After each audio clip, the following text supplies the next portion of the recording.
Keith, how you doing today, man? Got to be there. I am fantastic. Today is,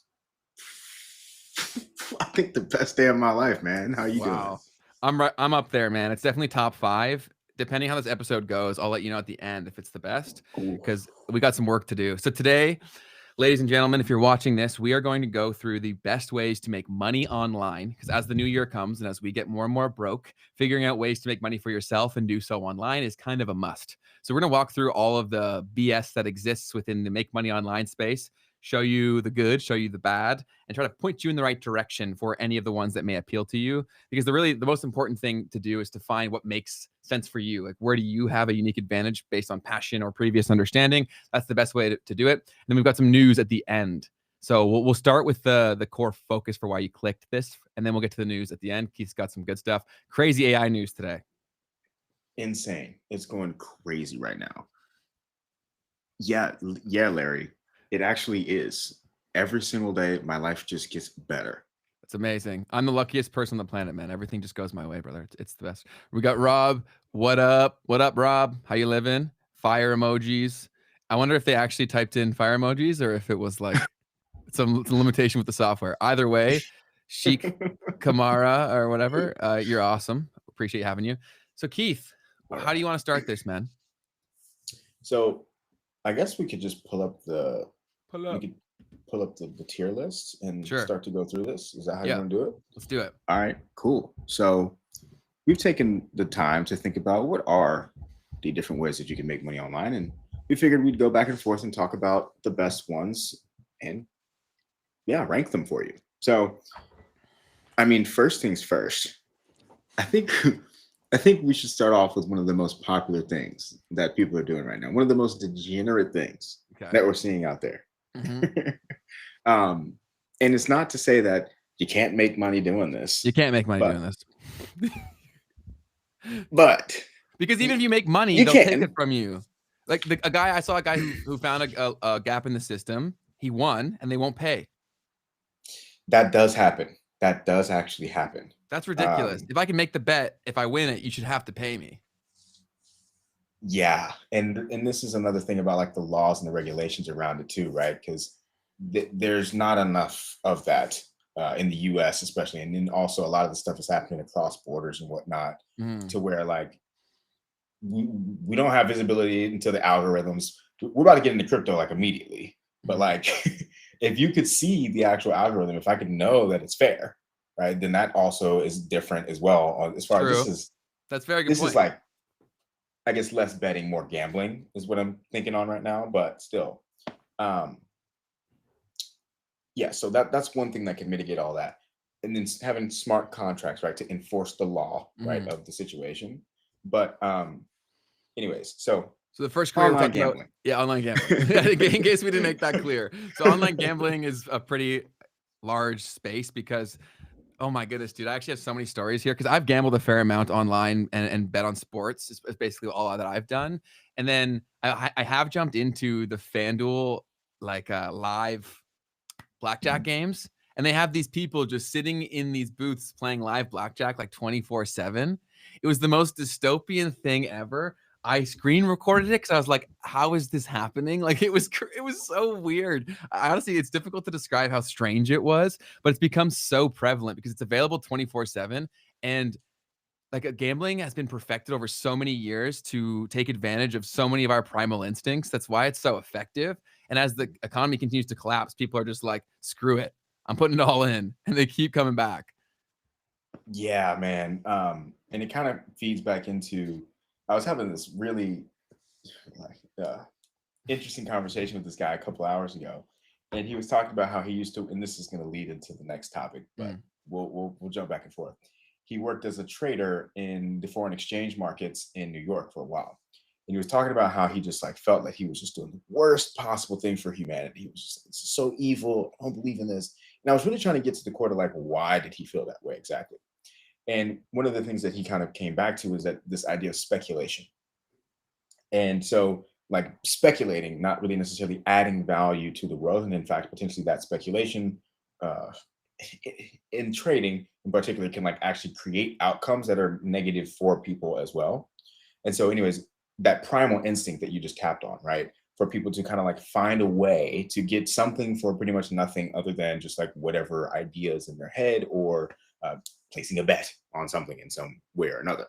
So anyways, for betting, where would you put this on the tier list as far as thinking about D. different ways that you can make money online? Okay, I agree with you, man. I'm D, sorry. like, I gotta agree. emphatically D. Emphatically D. And then we can take it down while we talk about online gambling a little bit Oh more. yeah. So Larry, there's so many ways. Let's break down the main ways, Keith, and go by one and explain why they're horrible ideas for almost everyone. We can start with sports betting. So gambling on sports was never really a thing until like the past decade or so. It was something that was almost impossible to do. If you were doing it, it was probably going to be illegal. And then they just opened the floodgates, and it's become an absolute shit show. And another bubble, if you want to talk about bubbles, is the sports media bubble. Because there are so many shows that exist right now and are profitable and have these big names in sports that are going to collapse if there's any sort of legislative involvement with shutting down some of these things that they can do. And there definitely needs to be more rules. I think gambling should be an option if people want to do that, just like alcohol or whatever. But I think there needs to be more education in terms of what people are doing, because people do these 12-leg parlays, Keith, right? And how they got us is that I've noticed that over time, the payouts have become less and less good for these bets. And so you have to get more and more extreme to see the kinds of multiples that you used to experience. And so I was very early on sports gambling when it became mass thing. And so I did pretty well. I was up for a bit. I was barely up. Like realistically, I'd made maybe like $1,000 and I had played with like 10 or 20 grand. Right. So like you win, you lose, you win, you lose, you win. And but that I was probably in the top like 10% of people. Most people are down big. The sports media bubble. Talk to me a little bit more about that. What are you seeing in sports media right now? Well, so I think I told you about this before too, right? Where I think a bubble is where money's getting thrown around to places and things that just don't make sense. And I can usually smell that in markets. Like I've just developed that skill over the years. And this is definitely that from multiple data points. One was when I was in an airport lounge, listening to these people who worked at FanDuel bragging as loud as possible how much money they were making. And so I was like, clearly you guys are not that smart, because if you were smart, you wouldn't be screaming that you're making 500 grand a year in a freaking airport lounge, right? And so like this guy was not a world beater by any stretch of the imagination, and he's making that kind of money, like top 1% kind of ish money, right? So if an industry can pay that dickhead that much money, like to me, that's a bubble indicator. But the bigger issue is that since there's so much money to go around because they're literally robbing millions and millions of people, mostly men, there's so much advertising dollars. And so there are so many podcasts that exist right now that 90% of their freaking revenue is from sports gambling advertisers. So let's say that gets changed, or where you can advertise gets more regulated, or like these parlay things, if there's laws enacted, that well is going to dry up and dry up fast. Like most of the podcasts that exist right now in the next 12 to 24 months, I bet you like most of even the big sports podcasts won't exist because these guys won't do it for the amount of money they actually should be making. Gotcha. Yeah. I mean, like the thing that was coming to my head is like the steak ads, like all over social media. What's your opinions on that? Like, do you think it's messed up that Drake promotes a gambling platform? I didn't even know that he did. He's one of their biggest ones. I'm not a big Drake fan. Like, no, are you a Kendrick guy? No, not even. I'm just okay. Yeah, no, I'm just a professional Drake hater. But no. Okay, so you're saying he promotes steak, or yes. One of the other ones? Steak. Okay, gotcha. So I haven't actually looked into their whole business model and whatnot, but anyways, one of the things that I wanted to bring up here is like, so I was doing some research on this before, because we also have talked a little bit about how like people are getting desperate, especially Gen Z people are like trying to find a way out, right? And this sports gambling thing has obviously taken advantage of that completely. And I found some data a few weeks ago that said that, just so that everyone knows, it's around 3% of sports bettors are actually profitable over the long term, and that was as of 2025. But at the same time, 90% of online sports bettors aged 18 to 34 in 2025 believe they could make money betting sports, which was up 8% in a single year. So 90% of people think they can make money, but only 3% of people are ever going to do that consistently over time. Because you'll win money at some point, right? So then you're like, "Okay, I can do this," and then it goes crazier and crazier and crazier. Let's go through some of these comments because we got a lot Okay. here. So right here, the gambling arrests recently are smokescreen. Have you heard about this? The whole rigged sports shit. Oh, I saw one thing about it, but I don't So it's even it's remember popping up a what it lot in was. multiple sports, and this is totally going on. And also, it just only makes sense if there's this much of a free flow of gambling activities when if you are attracting men that are going to get to this level of competition, like they clearly are obsessed with competition, right? They're obsessed with taking risks, and so these guys get themselves into holes where the only way they can get themselves out is by like throwing or rigging games. And so this is happening, and I think that this has probably been happening the entire time. I also Mhm. think that the most of these leagues are rigged. Like the NFL is totally rigged. There's no way that it's not. Like so many of the games where the amount of control that a referee has in a game means that they can make 2 or 3 decisions that are 50-50 that can literally decide the outcome of a game. As a Jaguars fan, I've seen this happen because they don't want the Jaguars to win. It doesn't benefit them. We're a tiny market. No one would give a shit. The ratings for the Super Bowl would be horrible, right? And so one Mm, year we were gonna make it. We were beating the Patriots, and then the refs just intervened, or the league intervened, and we did not win that game. So it does happen, but now it's coming to light that like actual specific people are getting caught for rigging games and shit, or like rigging parts of the bet, right? So like you could, because you can bet on props, you could theoretically like not technically rig the game, but still not let what happened happen naturally. Like let's say for example, it was like over under in terms of like rebounds or minutes, right? You could easily skew that. Like you could force yourself to get an extra rebound, or you could sit yourself if you want to stay under the amount of minutes played, right? So stuff like that is mm. crazy and so easy to do. What? Yeah, yeah, that's a crazy thing to think about. And then like, so that is one of the things that I've always thought about with sports. Is I'm just like, okay, because what I realized as I grew up is that like people are so fanatic about this game because I've never been a sports fan, right? Yeah. But people are just like so into this game. And then when I got to university, I started to see like, oh, like there's all these kids that are like betting money on the game. Hmm. And like that's why they're so into the game, really. Because like, why would they care about some random team playing this other team that they don't even care about? That's not like their team. So, anyways, there's a big like I always looked at like, okay, so then that's kind of what the whole point of this whole thing kind of Oh is yeah. like kind of like It's finding ways to bread make and money off of circus. Yeah, it. and then totally. so the only thing I wanted to say about that, back to your point is like people we don't necessarily think about the fact that, and I just looked it up again to make sure I'm not crazy. Like the NFL is a legal cartel. Yeah. Okay. Like it is literally in by definition a cartel. So when it comes to like thinking about first off, playing and trying to play the game, you're not playing the same game. Okay, as that when you're trying to do this online betting No. stuff. Like there's stuff going on here, just like Mhm. with like the meme coin casino, right? Where it's like you are not a part of the deal. Yeah. There's a club and you ain't in it. So yeah. So I want to Um touch this on Larry said a point where Drake gambles though, so it makes sense. Yes, the brand collaboration makes sense, but I'm talking more from like an ethics standpoint because he also like he gambles largely with money that's given to him from stakes, so it's not even real money for one, and two, his audience is so impressionable and so in such a bad situation. I obviously I get why he did it, but with how much money he has, I don't know. I don't Actually, no, that makes no sense. what. Like he does not need to do that at all. No, I know, like, Like it how would that change his life in a tangible way? exactly.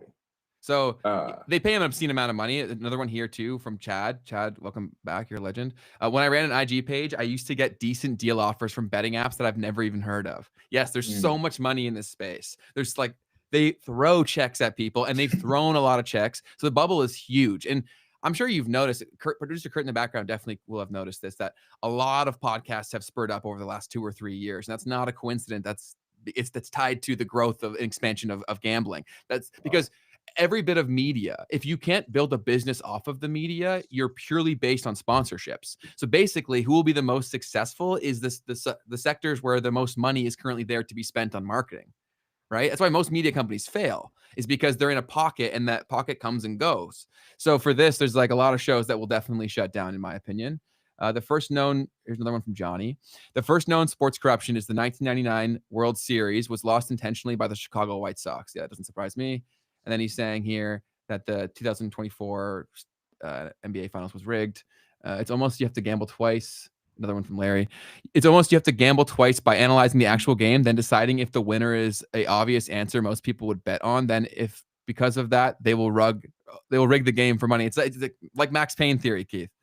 Right? Mm, Like that exists within gambling too. They purposely do that shit all the time. And I because I spot patterns a lot because I'm fucking crazy. Like I've seen all the changes they've made because I was using these apps before all my friends are, and also I apologize for getting any of my friends into it.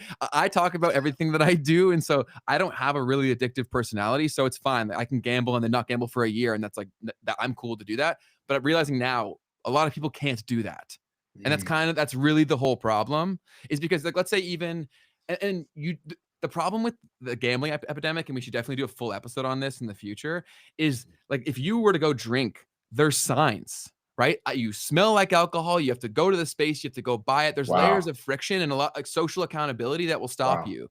For this, it's just as addictive, if not more. And it's tied to what everyone's getting screwed on in terms of money. And no one even needs to know if you're going back to the well. Wow. Yeah.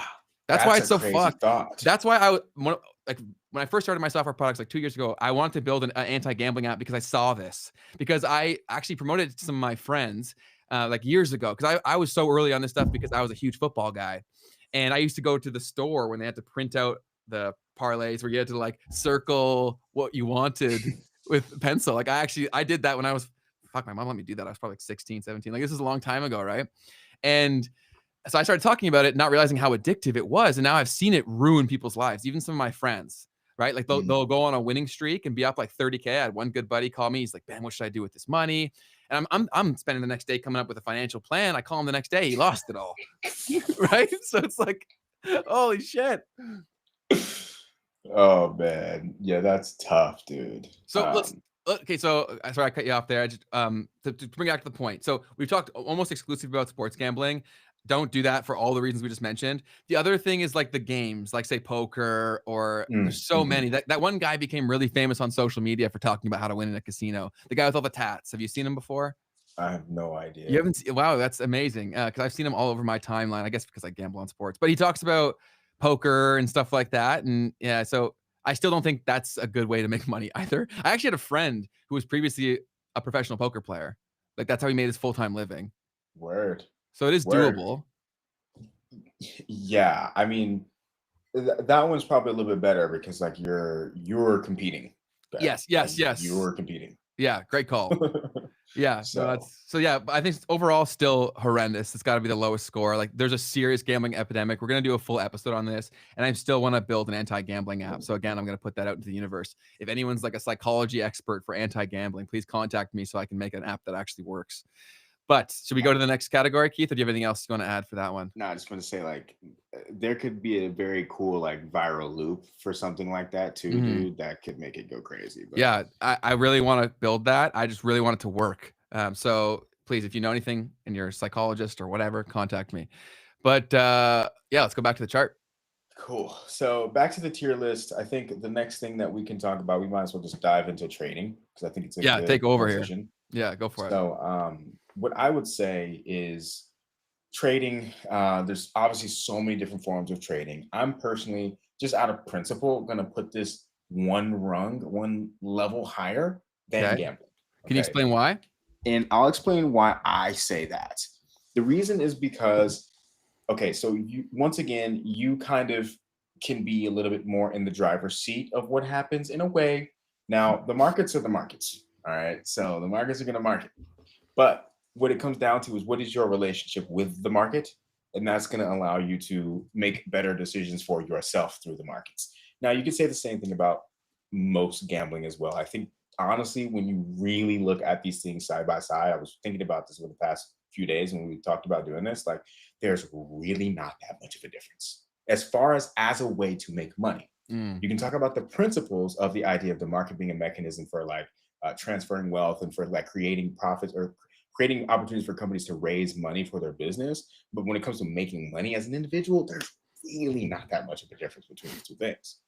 Um, So I think it's just purely out of like the fact that I trade and I would never gamble. Yeah. There's just like a reason. There's just something They're so about that to me similar. that I have to put it one step higher than gambling. It's a But bias of mine, I guess. no, I think that's also totally fair because especially if we're talking crypto trading, is that the crazy levels of volatility actually gives you more of a strategic advantage if you actually understand what you're doing. So it's because it's early enough in its life cycle. That's the one thing that does kind of suck as more institutions come into crypto is there's going to be less and less and less of that. It's going to become a lot more like the stock market once it reaches its maturity. But right now we're Mhm. still at that point where there's kind of like the Wild West. There's definitely money to be made and crazy money to be made if you're good. But I think a lot of people just grossly underestimate what it takes to be good. For sure. And that was the major thing that I wanted to definitely talk about in this episode was just like we see all of the stuff online of like 19-year-old multimillionaire makes $100,000 in a day trading. And the reality of that is that, well, first off, very often that's just not true. Yeah, people lie. Um, but the other side of that is like the amount of what needed to happen for them to get there is not being shown. Mm. And um, the actual pain and the actual like journey, it's actually crazy to me because I do trade and I recognize how big of a deal it is to get to any level of profitability. Even for me, as just like barely a little bit better than break even. It's like the amount of transformation as a human being that I had to do to just get to that point is massive. But Wow. like no one talks about that part. All Yeah. they talk about is the strategies and the ups and downs in the markets and oh, you got to like look at the VWAP. And I'm like, dude, like that is 20% maybe of what trading is actually about. So what is it about then? It's all about your relationship with money and your impulses, Okay, right? let's Like, shut down the tier maker thing so that they can see us because I okay, want just to. talk. I Yeah. want to hear more about this. Okay. Yeah. So, and and maybe some people just are like able to just press buttons and make money. I don't know. But for me, it's 100% been a matter of understanding who I am, why I do what I do, period. Okay. And then translating that to what it is that I'm doing in the markets when it's time to do something or to do nothing. So there's so many different forms of trading. So we can start to talk about that now because I think it transitions into what I'm trying to say here. So when it comes to trading, there are your typical day traders, intraday traders. So every day I'm coming to the markets and I'm looking for an opportunity. This can be across several different markets. Okay, so for instance, I trade in the futures market. There are people who trade options. There are people who trade only foreign exchange. Okay, and so there's people who only trade crypto. Okay. So there's tons of different markets that you can trade in and different styles through which you can trade each of them. Different styles, as far as let's say you're intraday trader or you're a day trader, meaning you don't necessarily trade every day, but you might trade multiple times throughout the week. And then you have swing trading, which is saying maybe you hold like a trade for 1 to 2 weeks at a time. And then you have what are called position trades, which you might not even consider it trading anymore because it might be 2 to 3 months at a time that you're holding an entire position. Now, with all of that being the case, you can once again, every single market, all these different trading styles, and you can mix and match them around and so on and so forth. But what trading actually comes down to is this concept called expectancy.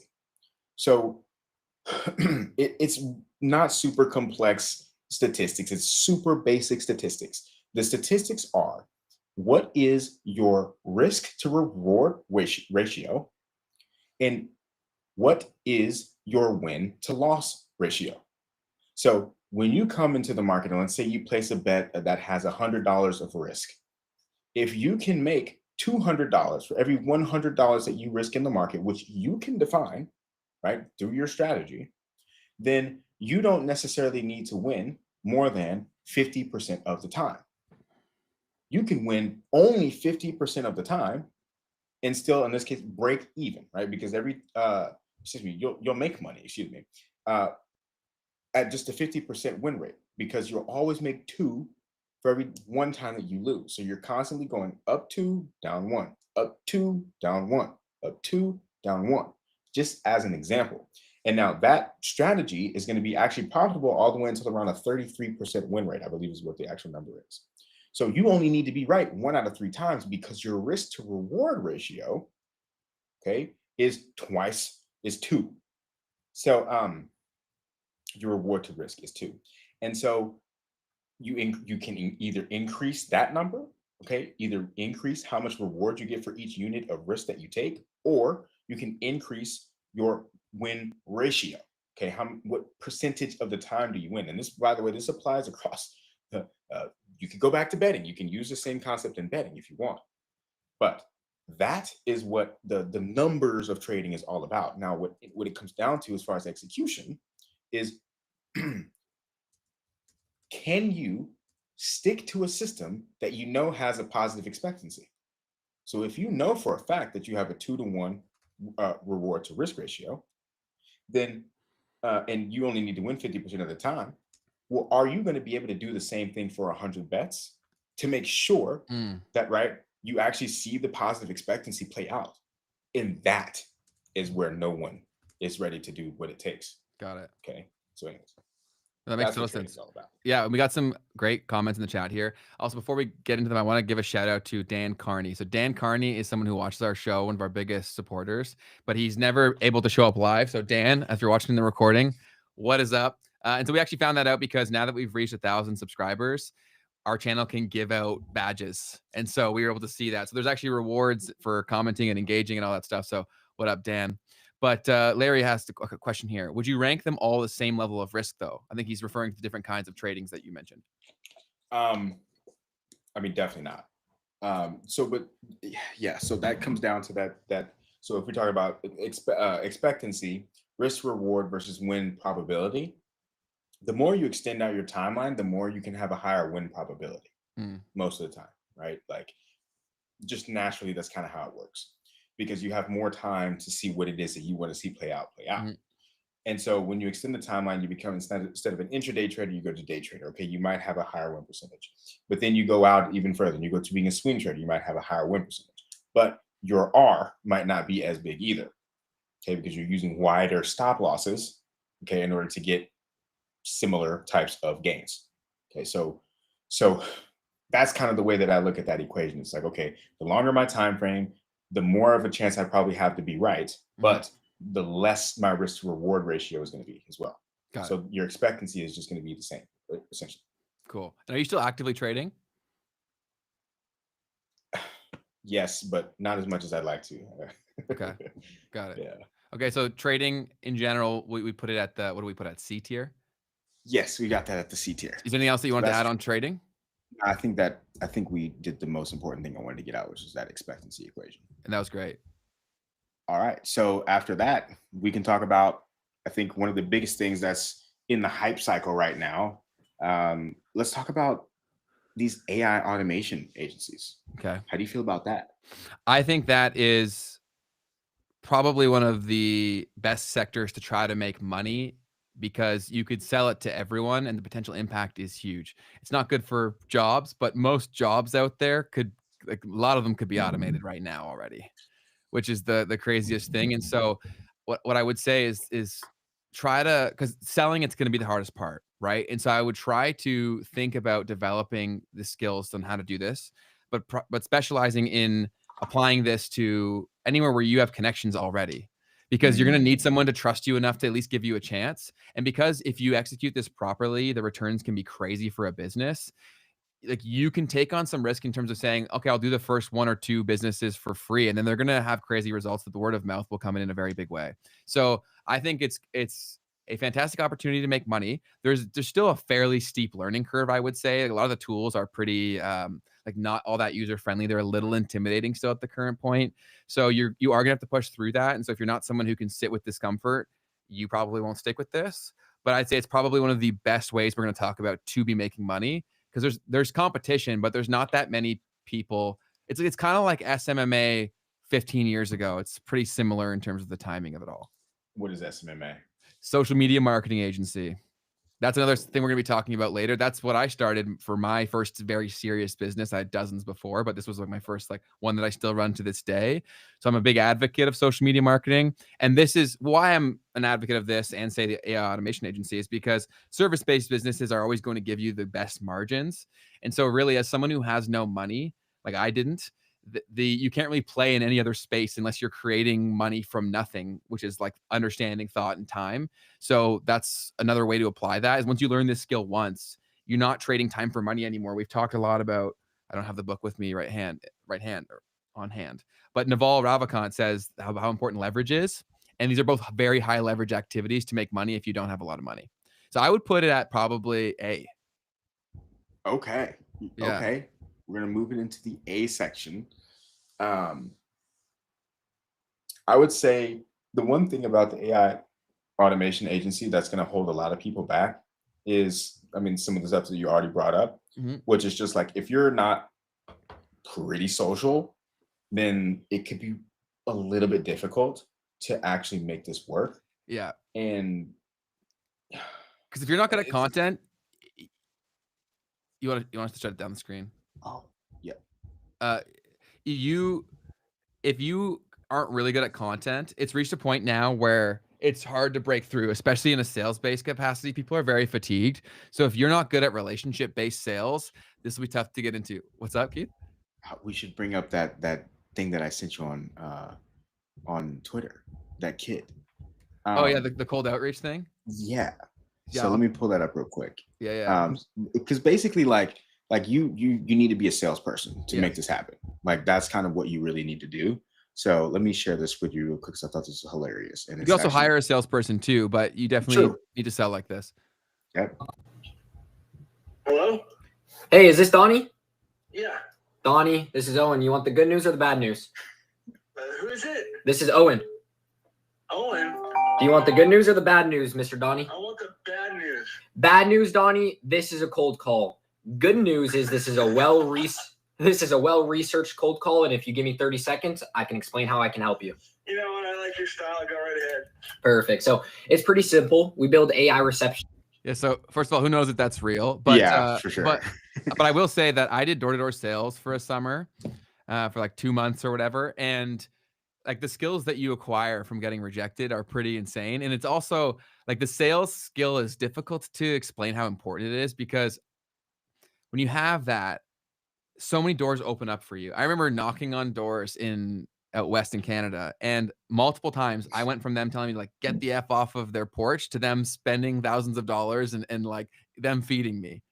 Like The people are door. crazy creatures, but you've got to know like the music to play to make the snake chill.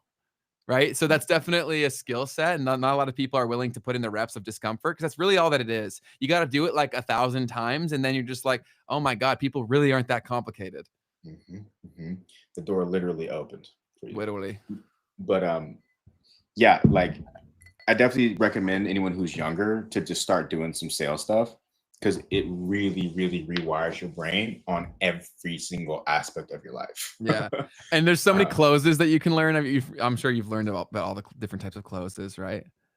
no, you might have me on that, man. Okay. So basically, there's a book called like the ABCs of Closing. It's written by a door knocker. And basically, my job as a salesperson is basically to create a positive experience. And so the more ways that I can make you say yes or have a positive association to the outcome I'm trying to create, the better I'm going to win. So like, I'll give you an example of an option close. I'll be like, oh, so do you want it in red or blue? I didn't ask if you want it. I ask if you want it in red or blue, right? So then I'm already making you picture you owning it and having it in your mind. And then you're forced to ask the question where you're imagining that. You're like, I'd like blue. Perfect. All right. So do you want 2 cameras or 3? And then look down, right? And then so the option close is a big one. And then another one is another one. I got to give my buddy Oren a shout out for this. When you're talking about them something, you see any bit of positive expression in their face, like, oh, do you like it or do you love it? Right? Oh, And then both very positive emotions. And then if they say love it, fantastic. Like, yeah, high five. You keep the emotion going. You keep it high. If they say they like it, be like, oh my goodness, like, what did I forget to say? Why don't you love it? And be like, da, da, da, da, and then you just get them to a place where they're now happy. So selling is, I could do a whole sales workshop if we needed to. I've sold basically my whole life. So it's a lot of fun. Heck yeah, man. I mean, the cool thing about sales too is if you're someone who really just enjoys psychology, it's a Yes. really cool way to go out and practice, Oh yeah. psychology and to learn about people and how they act. And it can be super uncomfortable, but honestly, that's where all of the actual benefit of the sales process actually comes from. It's those Yes. Who you super uncomfortable moments. Absolutely. Yeah, and they basically when we were doing all this training, they try to make you do the most uncomfortable shit because you realize that all of this sense of discomfort is created here.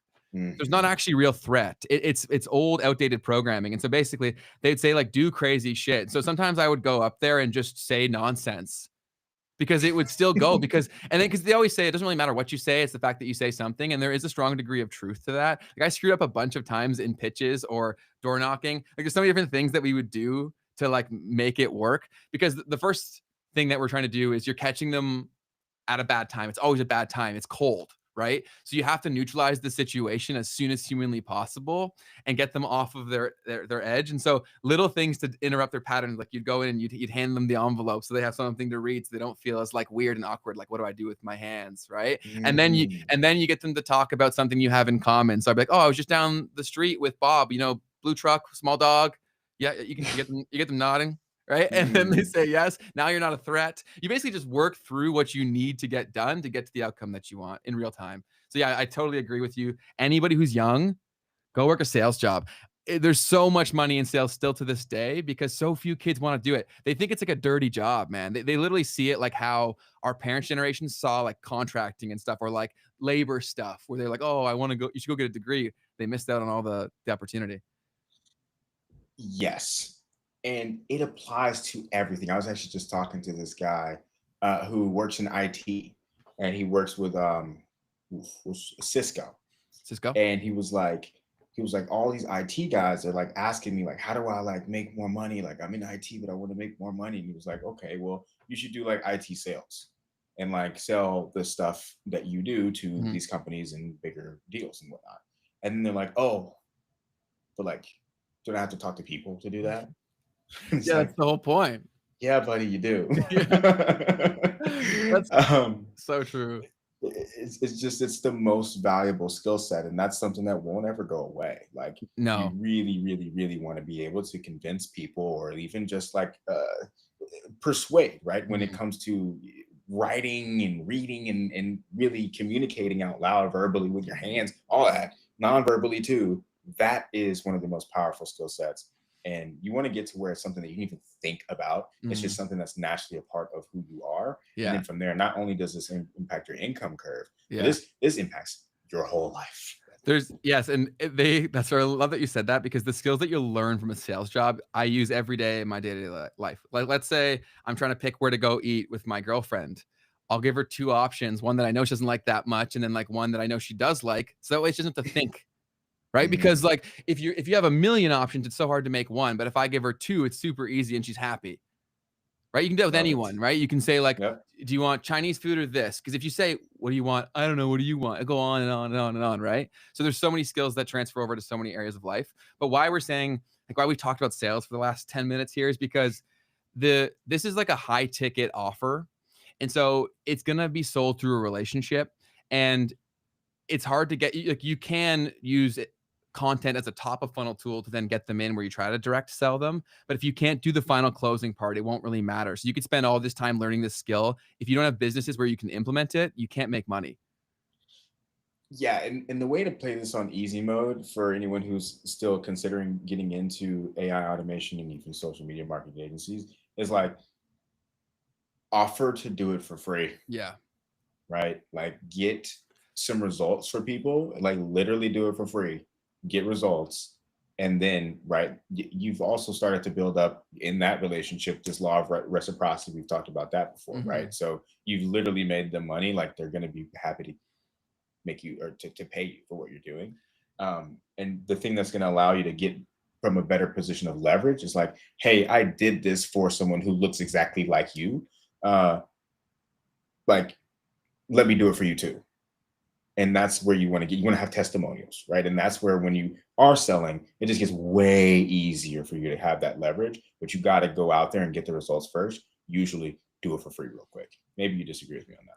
I don't disagree with you whatsoever because there's almost always going to be a serious knowledge gap between you and who you're trying to sell it to, because naturally, if they understood how valuable it was, they would have done it themselves, Mhm. right? I had to have that problem every single time, right? I knew that I was selling one of the most valuable things on the planet from a marketing perspective, but they had no clue. And so they're obviously thinking, if this is as valuable as you're saying, like, first of all, why aren't you charging even more?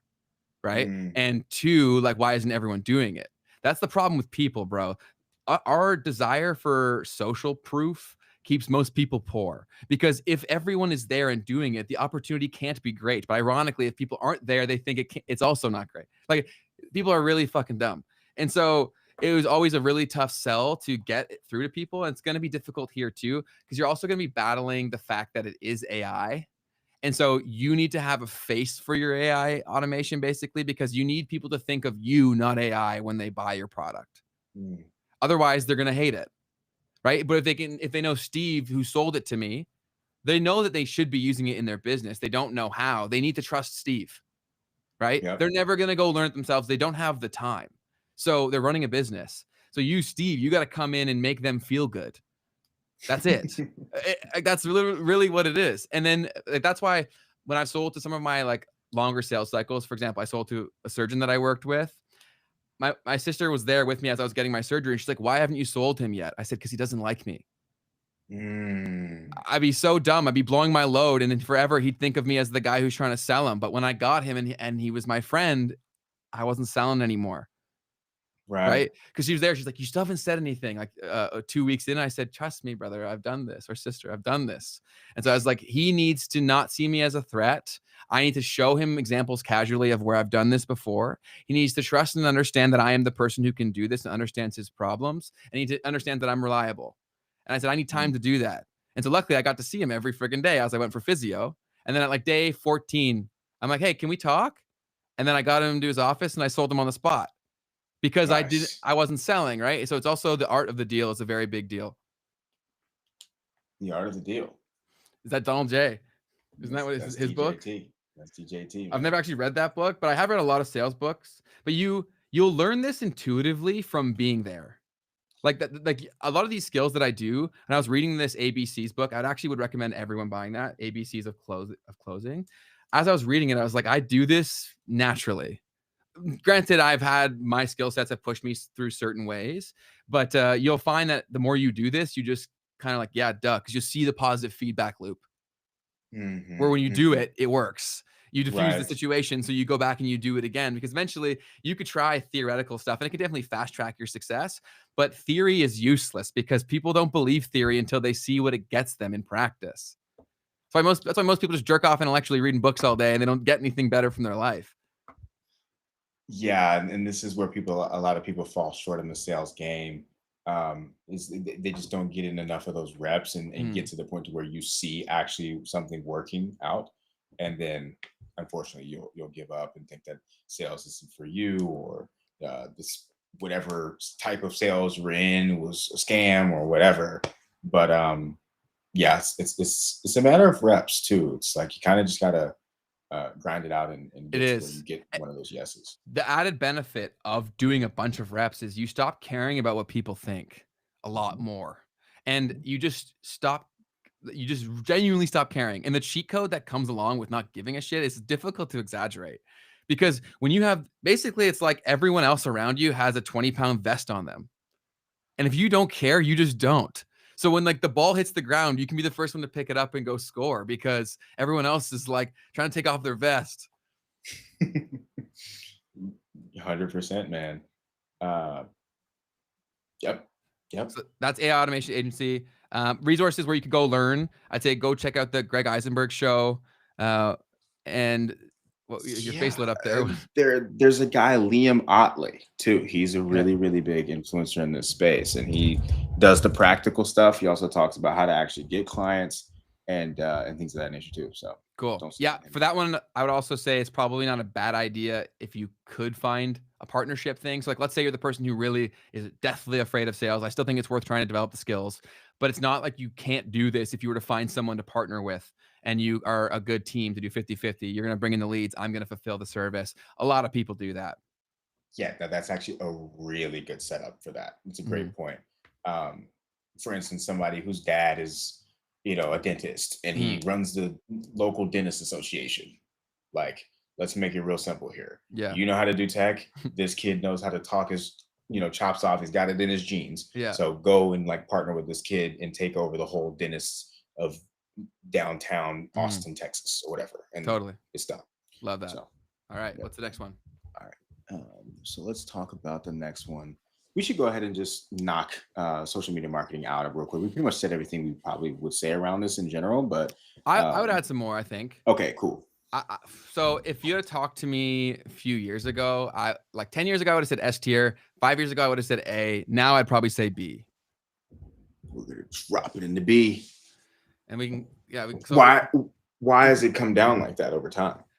Sheer saturation and tools for people to do it themselves. And then the final point would be everyone's been burned a few times now. Yeah. So my biggest thing when I was selling my service was I was essentially a therapist having to like help them get over their ex that hurt them. Right? So now it's kind of like the dating scene, and people have a lot more exes now. And so you're dealing with more and more trauma. So everyone just assumes you're the guy who ripped them off, right? So I'm having to deal with that all the time. I'm like, bro, I've grown dozens of channels, like dozens of pages on every fucking platform. I've generated billions of views, but I'm still competing, right? Because they don't know that. Because even in their mind, everyone has the same shit on our websites. Everyone, like, no one knows if you're lying or if you're not. So I have to deal with that the whole time. So in terms of social media marketing, what I would say is that doing a general service, like full service social media marketing agency, is a nightmare. What you want to do instead is focus on a very specific skill set within social media marketing, like I did with my agency, which was growing YouTube channels for podcasts, software companies, etc. So like the highest leverage activity with the smallest amount of competition, and that the traffic means the most to these people. So I even optimized further to focus on, say,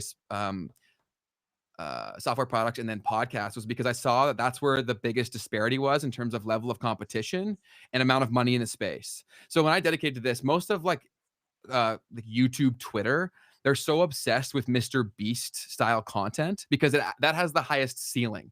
But I was like, guys, like, you're thinking too much like a media company. Take these media skills and go to the people who already have the money, which is what my agency did. I took my YouTube understanding, which was like general platform specific, very strong, and took it to places where there was almost no one competing. And they actually have money to pay me. Most people in all of these service-based industries are fighting over crumbs. If you read the book Blue Ocean, you'll find that there's like so many blue oceans within a sea. Love it, man. And this kind of comes back to So some of the wealthiest people in America, and probably same for Canada, we'll slip you in there. Don't. Are people 51st day, come on in. They have accumulated their wealth from these like super boring service businesses. Like we're talking like roofing or flooring or window repair. And like these are like people who have generated 9 figures of net worth, who have like gone out and either expanded a company from scratch or rolled these companies up, okay, and bought all their competitors out. And I bring this up because this is the type of area that a lot of people are like not paying attention to. They have money, okay, they have huge businesses where if you tweak one little thing, right, and get them 2 times more customers, you've now made a $50 million business, a $100 million business, okay, and all you need is to get your little tiny piece of whatever that is. And now when you're really playing around in those types of games, you're no longer also just looking at, oh, how do I get like $10,000 a month from a new client? Like, no, now you can become a partner. Yeah. How do I make them an extra 100?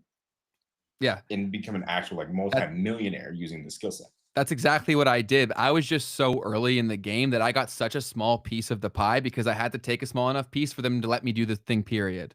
But I will say that people like me did a lot of the grunt work where now everyone knows they need to do it. You just need to convince them you can. That's why I think it's far better to specialize in one specific thing, because everyone's woken up now. And I've been screaming this shit for like 10 years that almost everybody who worked in marketing was useless, right? Like because I used to, the more that I got legitimate, the more that I grew my YouTube channel, and the more that I worked with these big channels, I started speaking with like, it was actually so funny how they would do it. All these big companies, they'd never like directly let me work with them, they'd contact me and someone from their team would be like, I just want to like pick your brain. And they would dangle this carrot like I was gonna be able to talk in front of the whole team. And then I would just give them stuff because I was trying to help them for free, right? Thinking, oh, they actually will bring me in and I can talk to everyone. And that never happened. And so I also got to see how these people who were making like multiple six-figure salaries in marketing were fucking dumb.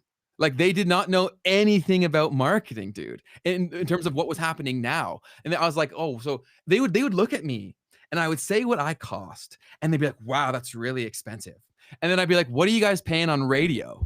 And they're paying like $100,000 for radio ads. I'm like, you guys are so freaking stupid, man. But that's what we were dealing with. So I think now, like, to make your point here, so people are waking up, and even massive companies are panicking because they can't do the stuff that they used to do. Like no one gives a shit about TV ads. No one even gives a shit about like banner ads on Google anymore. Like people are getting more and more fatigued, and it's coming down to relationship-based stuff. That's why for my own companies, like I obsess over the relationship. Bro, I send like 25, 30 DMs of everyone who follows one of my apps every day, a voice note. Wait a minute. Like the stuff that people who follow your apps. Yes, like because that's follow the pages. Of the yes. apps. I'll DM them personally saying like, thank you for the support, because people don't want to feel like nothing's going on anymore. There's so many people who have screwed them over and taken their money and there's not a person behind it. Right. So every time I get a follow, I'll not obviously not everyone, but I've probably sent close to like a few hundred at this point. And I keep doing them more every day where I'm like, thank you for the support. I am a real person, like blah, blah, blah, blah, blah. Now that gives us such an advantage where they're actually going to hear us out. They're going to listen to our mission and all that stuff. So to bring that back to is the whole thing of you got to differentiate yourself in social media marketing if you want to win, because most of the people just don't know what they're doing. And a lot of people are panicking right now too. Yeah. The only other thing I was thinking about all of this is that like back in the day, social media marketing agencies, a big part of it was like running Facebook ads for like your local dentist or whatever. Yes. Everyone did that. And yeah, so that kind of stuff is pretty much over with. It's cooked. Facebook ads, Google AdWords, and like SEO and like all that is kind of just like so competitive now that you're not going to kind of just like come into the game and be impactful really in that regard. No. Costs have risen. They've risen a lot. Yeah, I think you're best served trying to learn these skills and really apply them for a company that you can get equity in. That's really where your best is to learn these skills, because the other problem now is that it's a kind of shitty business dealing with people, especially as the economy gets worse and worse. If you can't get up to that higher level of client, your life's going to be shit. And because they're going to be on you all the time, they're going to be constantly guessing, like, are you good enough? Is there something better? So you're probably better off finding someone that you believe in who can be the operator within the business. And then you apply this to growing that business that you have equity in. That's what I would say. Like if you're someone here, you're like, oh, you're debating starting a social media marketing agency.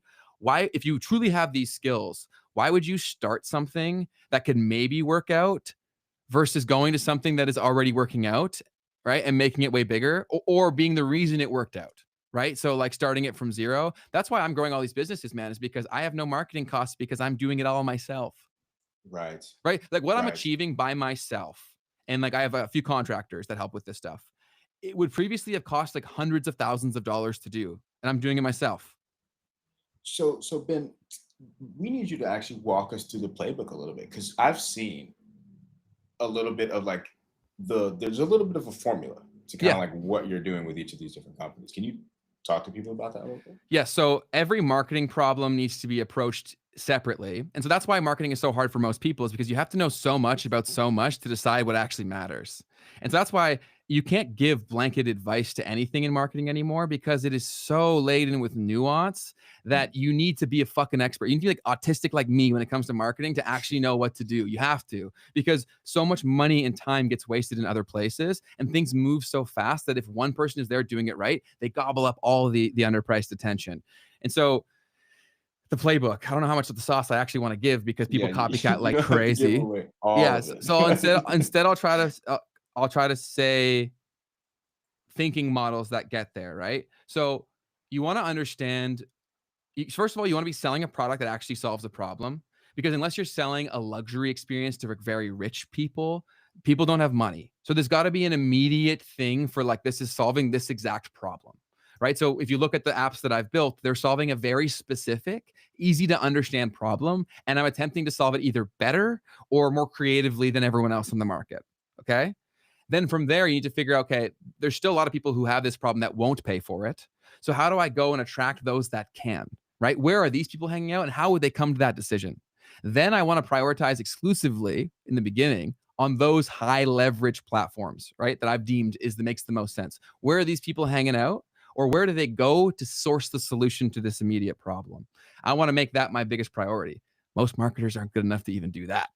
So like that, if you figure that out, that gives you a massive advantage. That's why like every time I take on a business, I tell people exactly what to do. I'm like, do this, then this, then this, then this, then this. Because if you do it right, everything that comes after actually becomes easy because you did the only thing that mattered. Almost every business doesn't grow because they don't know what that thing is. Can you give us a little bit of an example? It doesn't have to be what you're doing. Yeah. But like give us an example of what that could look like. Okay, yeah, because people suck ass, man. Like, why I don't talk about my apps is because people like are horrible. They have no creativity whatsoever. So, okay, you're talking surely on the marketing side or product concept? We'll save that for SaaS. So I'll talk marketing. We'll save the product. Okay. Yeah. Okay. So Okay. for marketing. So, okay. So where can you go right now to solve? You decided what problem you're going to solve. Where are there communities of people where this exists, or where there's a lot of attention and leverage that the big players in this space don't even know exist yet? Okay. So like, let me give you an example. Let's say you're solving a specific problem where it's mostly like, say, women who are like 50 to 60, like they typically hang out on Facebook. Okay. Right. So you could probably go to Facebook group owners and work with them directly in some sort of affiliate arrangement where no one's even thinking about Facebook groups. Right. So if you want to truly be a growth marketer, you have to understand your customer really well and every tool in your tool belt. And there are endless of them, right? For example, like I used to blow up Instagram pages by leveraging what's called the top comment strategy. So the top comment strategy was I would be growing a theme page for myself or a customer, and I would set on notifications for all of the largest pages within my niche.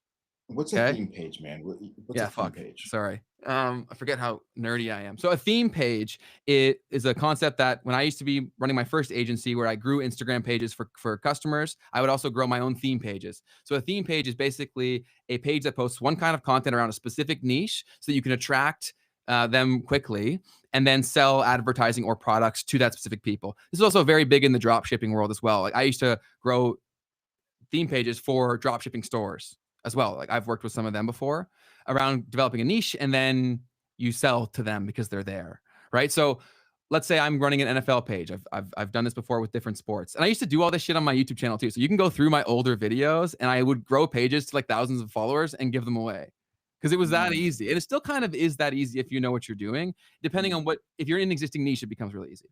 But what I would do is, let's say I was an NFL page. I would set up notifications for the top communities of NFL content.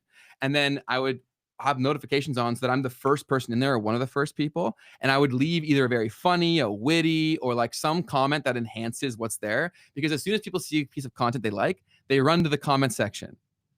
And they run to the comment section because people like me were trying to make that the most entertaining place to hang out. And so what we would do is eventually when you are so good at this, people start looking for your comments and they automatically vote you up. And so if you want some extra sauce, you can still do this on TikTok and Instagram. I recommend doing it. Is set the same sort of premise, set the notifications, go in, leave a great comment, but have multiple other accounts to upvote yours. So then it gets up a little bit so that it actually gets seen. These things happen fast, Keith. You either get the top spot or you're cooked pretty quickly. Right? Stupid shit like this. I was getting like hundreds or thousands of profile visits to my landing page, essentially, which is what Instagram is, for free. Like you got to be clever, because in a world when the people with the most money are incredibly not clever, the clever people can actually climb their way up. Yeah, and this social media stuff absolutely democratizes that part of it. Yes. These algorithms right now, and Ben, you've been instrumental in helping me to see this, is like there's way too much of an opportunity right now.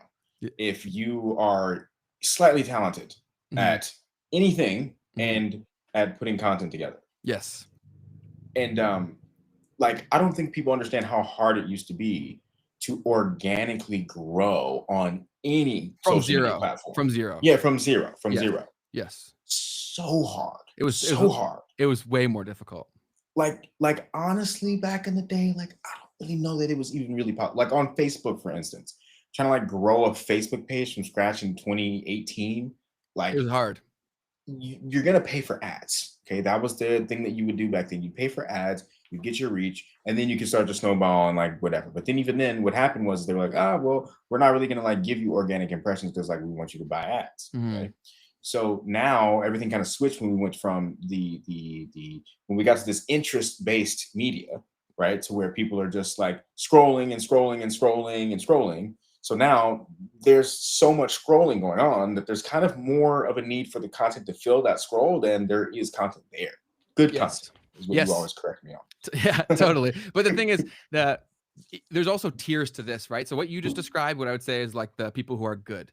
The people who are great are the people who understand that not many people can get them even in the door, but the true marketers make them feel something once they do. Right. So it's doing the things that I'm talking about too, right? Where, yeah, I know how to make content. Like if I had more time or more money and like I know exactly what needs to be done for content like every single time. I just don't have the bandwidth or time to do it right every single time. But I understand how few people even do. And so I'll get enough out there so that when they come into my zone, I can then make them feel something, build a relationship with them. And then that makes everything going forward easier. Because I don't know if y'all have read the whole 1,000 True Fans. This guy wrote a paper where basically to make money on the internet as a full-time living, you only really need 1,000 true fans to support you. Right. And so how I view any business that I start is if it's not like a super obvious pain point, which one of my businesses is, then the other one is how do I develop 1,000 true fans by caring for them enough where they feel like it makes sense to support us. Right? Because that's where people go wrong is everyone's so transactional in this space. And that's why everyone feels so icky when they leave social media is because they can tell that the person on the screen just sees you as a number. So like where you take it to the next level is where you understand how to get the numbers up, but you remember the numbers are people. 100%, man. You've snapped on that one yet again. And then so we've kind of veered off into one of the next areas, and I realize I'll take some responsibility for that. But so talking about and because though I think really when it comes to marketing right now, it's like at least I personally think when it comes to marketing, like one of the most undervalued things that you can be doing is just creating content on social media. So we can start to dive into that one as a way to make money too. Yeah, let's do it. Where would you put creator? I think we both would agree on this. Yep. S tier. Yeah. S tier, man. Unstoppable at the moment. And also, just to clarify, because someone in the chat had never seen one of these tier lists, I guess, it's the best at the top, worst at the bottom. Yes. Yes, sir. So let's talk about it. I just talked for so long, so you take over here. Well, I mean, to be honest, it's kind of just a repeat of the things that I was just saying here. It's like, I feel like an embodiment of the reality that there's way too much opportunity on these platforms right now. And we're talking about YouTube as an example, which is one of the most valuable places that you can go out and build a following on, right? And the cool thing about creating content in that long form kind of format, at least this is what I preach to people, you guys will see this stuff on my Instagram, is I'll create one 30-minute piece of content. What do I get from that one 30-minute piece of content? I get 10 different Instagram reels, 10 different TikToks. I get a newsletter. I get 15 tweets, right? From one video that I just spent the time creating. So now as a way to make money online though, why is being a content creator S tier? First, it's just way too much opportunity for you to be able to do it and to get up to scale, even potentially really quickly. It's not always going to happen that way, but it is possible. And on top of that, when you're creating content, you have this freedom to kind of do whatever you want to do. And I think that's something too that's underappreciated when it comes to like people get so shy about like, oh, like, should I do this? Should I do like, well, what do you want to do with your life? Because really all you need to do is potentially like document that. And then from there, now you've actually solidified the fact that you can do whatever it is that you wanted to do with your life. Yeah. Because you created some content. Yeah. People are finally waking up. And I can't tell you how many times I had to try to have these conversations with people I knew or people that I tried to work with, explaining to them the value of this. People are starting to wake up in a very big way, which is why I wanted to say the important distinction of when we say like content creation, there's different types of being a creator. There's so many different ways where you can approach this. You could work for a business right now. It's probably the biggest blue ocean. Is not many people, like, there's the amount of people that have the skill set that I'm referring to, like a growth marketer in today's day and age. There are so few people that have that skill, because almost everyone who has that skill, they just go do it for themselves, because why would I try to convince you that I know what I'm doing when I can just go blow up my own business? Right? Yep. That's the problem that we're in. So but I'm saying to the people who aren't going to run their own business, you could definitely go work for a business. If you go through everything that I've said in this podcast, everything that Keith said on this podcast, you go to my channel, you watch all my old videos that I've been saying the same shit for like 7 or 8 years, or 6, 7 years, whatever. That's how you need to think to blow up businesses, because with what Keith was saying, where there's a supply demand opportunity, there still is a big gap there, where if you know how to do this stuff, you can drive crazy results, especially because of how dead other forms of marketing are. Like, they just don't really exist anymore. But you do have to understand how this stuff works to make it work. So truthfully, by the time you learn this and you do it for a business, you'll want to go start your own business. But one important place to get started is you can get paid to learn on someone else's dime. 2, you could become more of like the influencer, as people say it, like basically career humans. Like, they get paid for existing, more or less. I would say that's not what it used to be. I think you've got to be coming with some more substance these days. Like, you can't just have a big butt and expect to blow up anymore, for the most part. You definitely need more about you. So I am not huge on the influencer route. I'm more so of an advocate of, say, business creator. Like, you're the face of the business you're trying to build. I think that's a far better route. You can also become an affiliate marketer through content. I wanted to make sure to include that. So affiliate marketing is the concept where you don't even work directly necessarily with an existing business. You just drive traffic to their offer, and then you get the credit for that sale in terms of commission that you earn. There's a lot of untapped opportunities in affiliate marketing, where that's probably the best place to start if you've never made a dollar online. 100%. And just as an example for anyone watching this, like, Coinbase has like a referral program, just as an example, right? So you refer your friend to Coinbase, you get $25, right? So if you can refer 100 people to them, you're gonna get $2,500. And if you do that every month, right, because you have some content that you're putting out on YouTube that's directing people to sign up for Coinbase, and all of a sudden you've got this business that's in affiliate marketing, or in this case, just a referral program business, because there's different programs that you may have. Yeah. So And I've been building up my affiliate marketing portfolio for the past 7 or 8 years. And so within the last few hours, I've gotten 1, 2, 3, 4, 5, 6, 7, 8, 9 in today referrals from one video, where I'll make like $5 per person in perpetuity. wow. Right. So yeah. So like, honestly, if I hadn't done that, my business would have gone under for sure. Because there were times when I took swings with the business where I needed steady cash flow. And of course, like anything service based, we lost 3 customers in 1 month, like a year ago. And I would have been screwed if I didn't have the affiliate marketing portfolio. So I think that's a great place to start, especially because it is recurring. If you learn these skills and you go find an offer that offers recurring, and it's a very sticky service, sticky meaning once you get them there, they're not going to leave. That's a great way to build up your floor of income. And then we have Chad, who's saying Webull does an affiliate marketing too with stocks. Yeah, they're big on that. At this point, almost everyone's woken up to the fact that affiliate marketing is important. And so you want to go find areas where there's a big need. Product-based businesses have been the most successful time to date. Leveraging affiliate marketing is the new cheat code to success. Yeah, so one thing we could have added, we forgot to, I guess we could have added e-com to this as well. Yeah. Know how I lost that. E-com, or I guess like starting a brand, because that's something that I've also started too. I started it and then quit on an e-com brand, because we can just say where we would put it. I'd put e-com now at like C.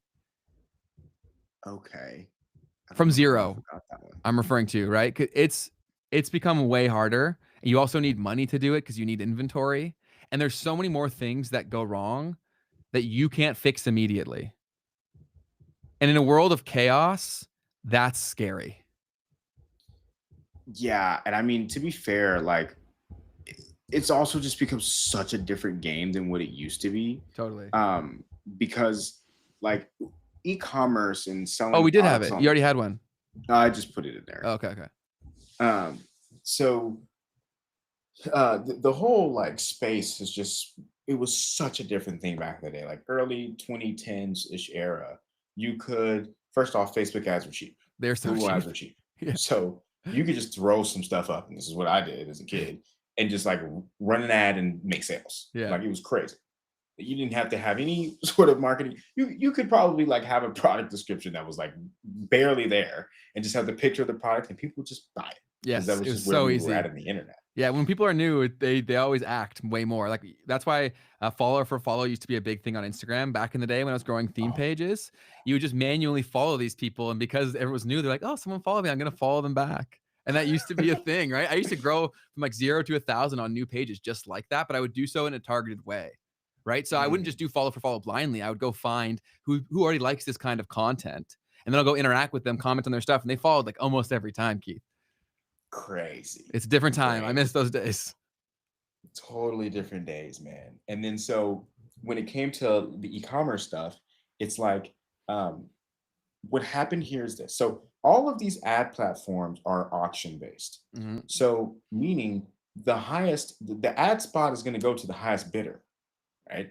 And so the ad spot is the user who is being bid upon, which in most cases, right? Like if I'm Hermes and I'm selling $100,000 bag, well, I'm going to be willing to pay up to like $100,000, $999,000, or $99,000 to get a customer to buy this $100,000 bag. So if you're not selling something, right, that's got $100,000 price tag, then you're not going to outbid me for the customer that I know is going to pay that much for my bag. So you're constantly competing in a market where the prices of the ads are going up when it comes to Facebook, Google ads, or whatever. And now, to be fair, like to give you a more real example, it's not just about like the price of the product. It's about the lifetime value of the customer that the overall that the brand is going to get from the user.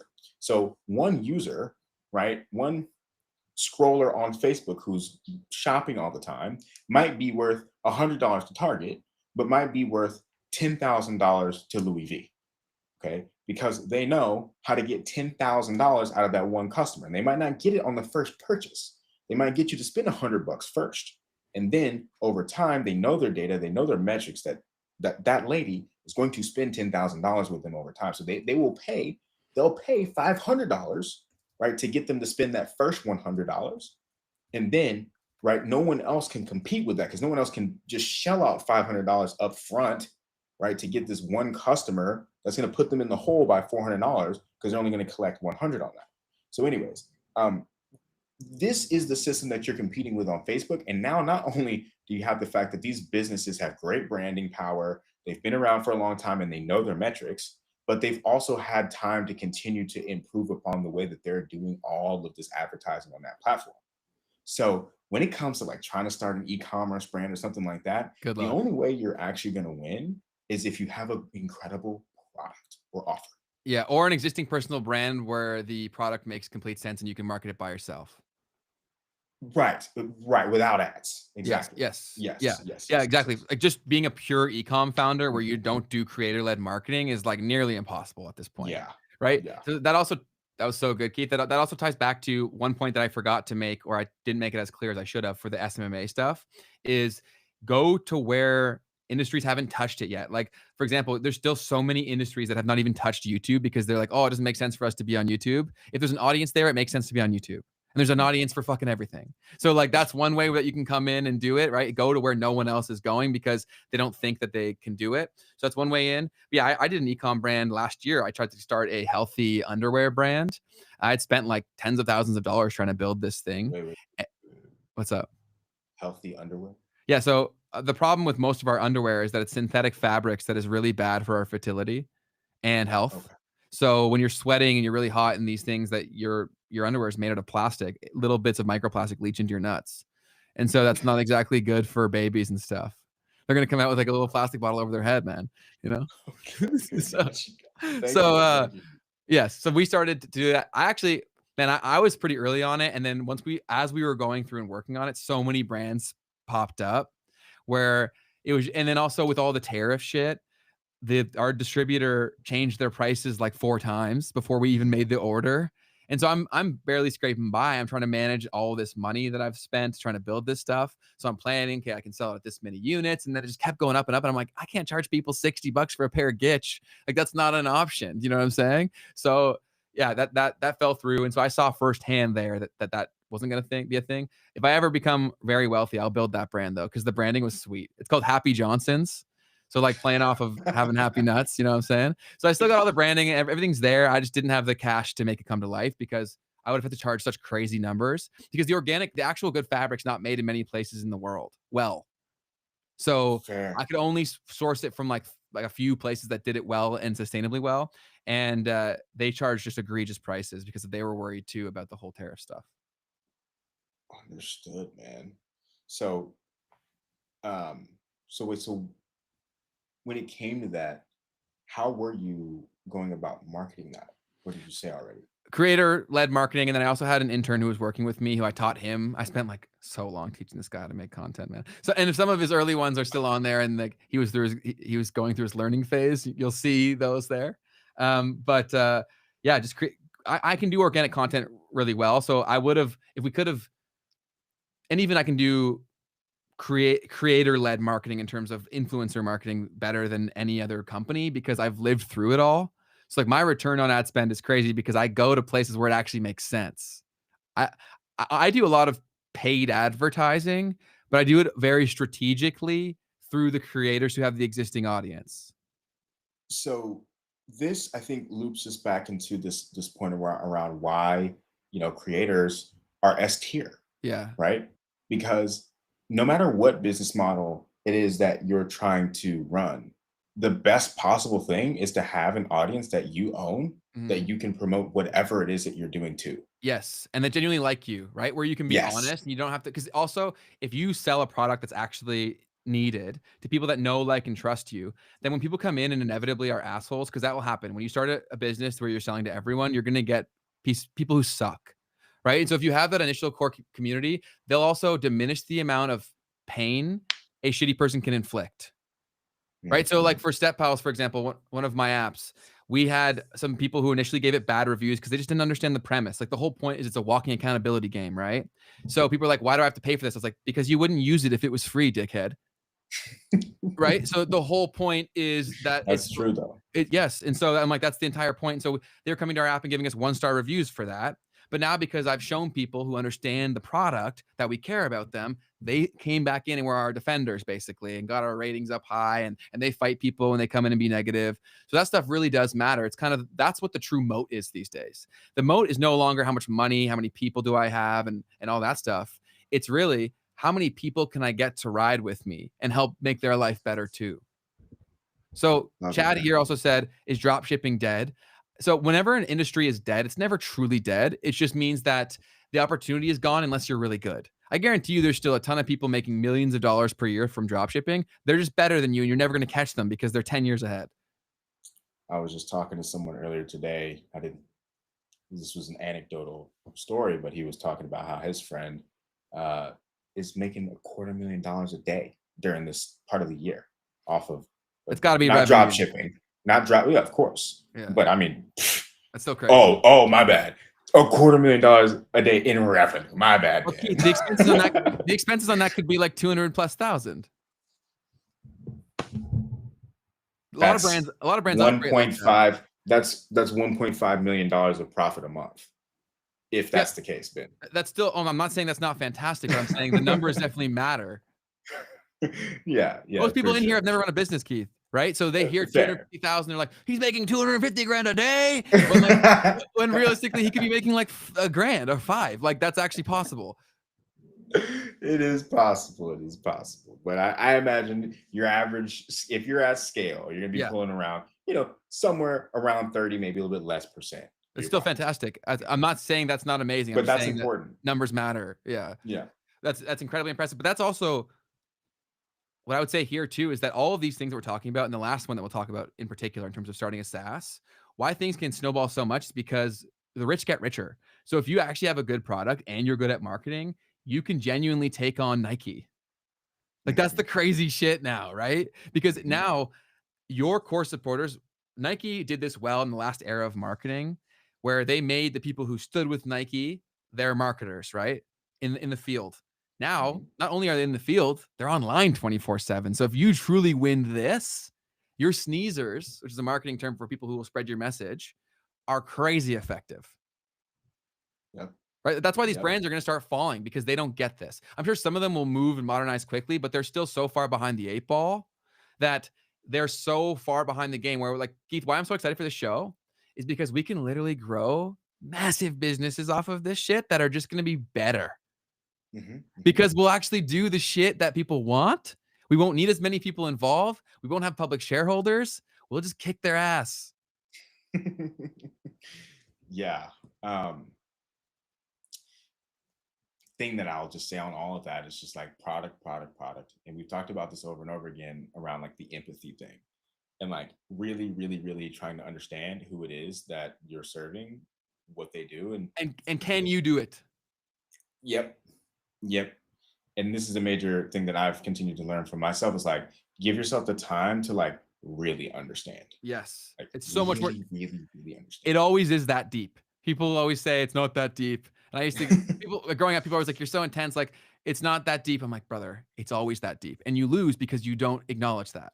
100%, man. Should we move on to the next, the final, I think. Let's do it. Ranking. Right. So the final one, I use a Slack app emoji for it or like picture for SaaS, building out a software company of some sort, any sort of software company. Where are we going to put this one, Ben? This is your domain. So in terms of sheer opportunity, it's like far and away even above creator in terms of S tier, but the degree of difficulty makes it far less so. Because the ceiling is even higher than being a creator, realistically, right? Think of who's the best creator. We got like Mr. Beast, right? What's the best software company, right? So the ceiling is like exponentially higher, but the degree of difficulty, I would say, is pretty like probably even higher than being a creator because you have to know, again, so much about so much. There's so many things that go into running a SaaS that people don't think about. It's not just the product, unfortunately. It's like everything else around the product.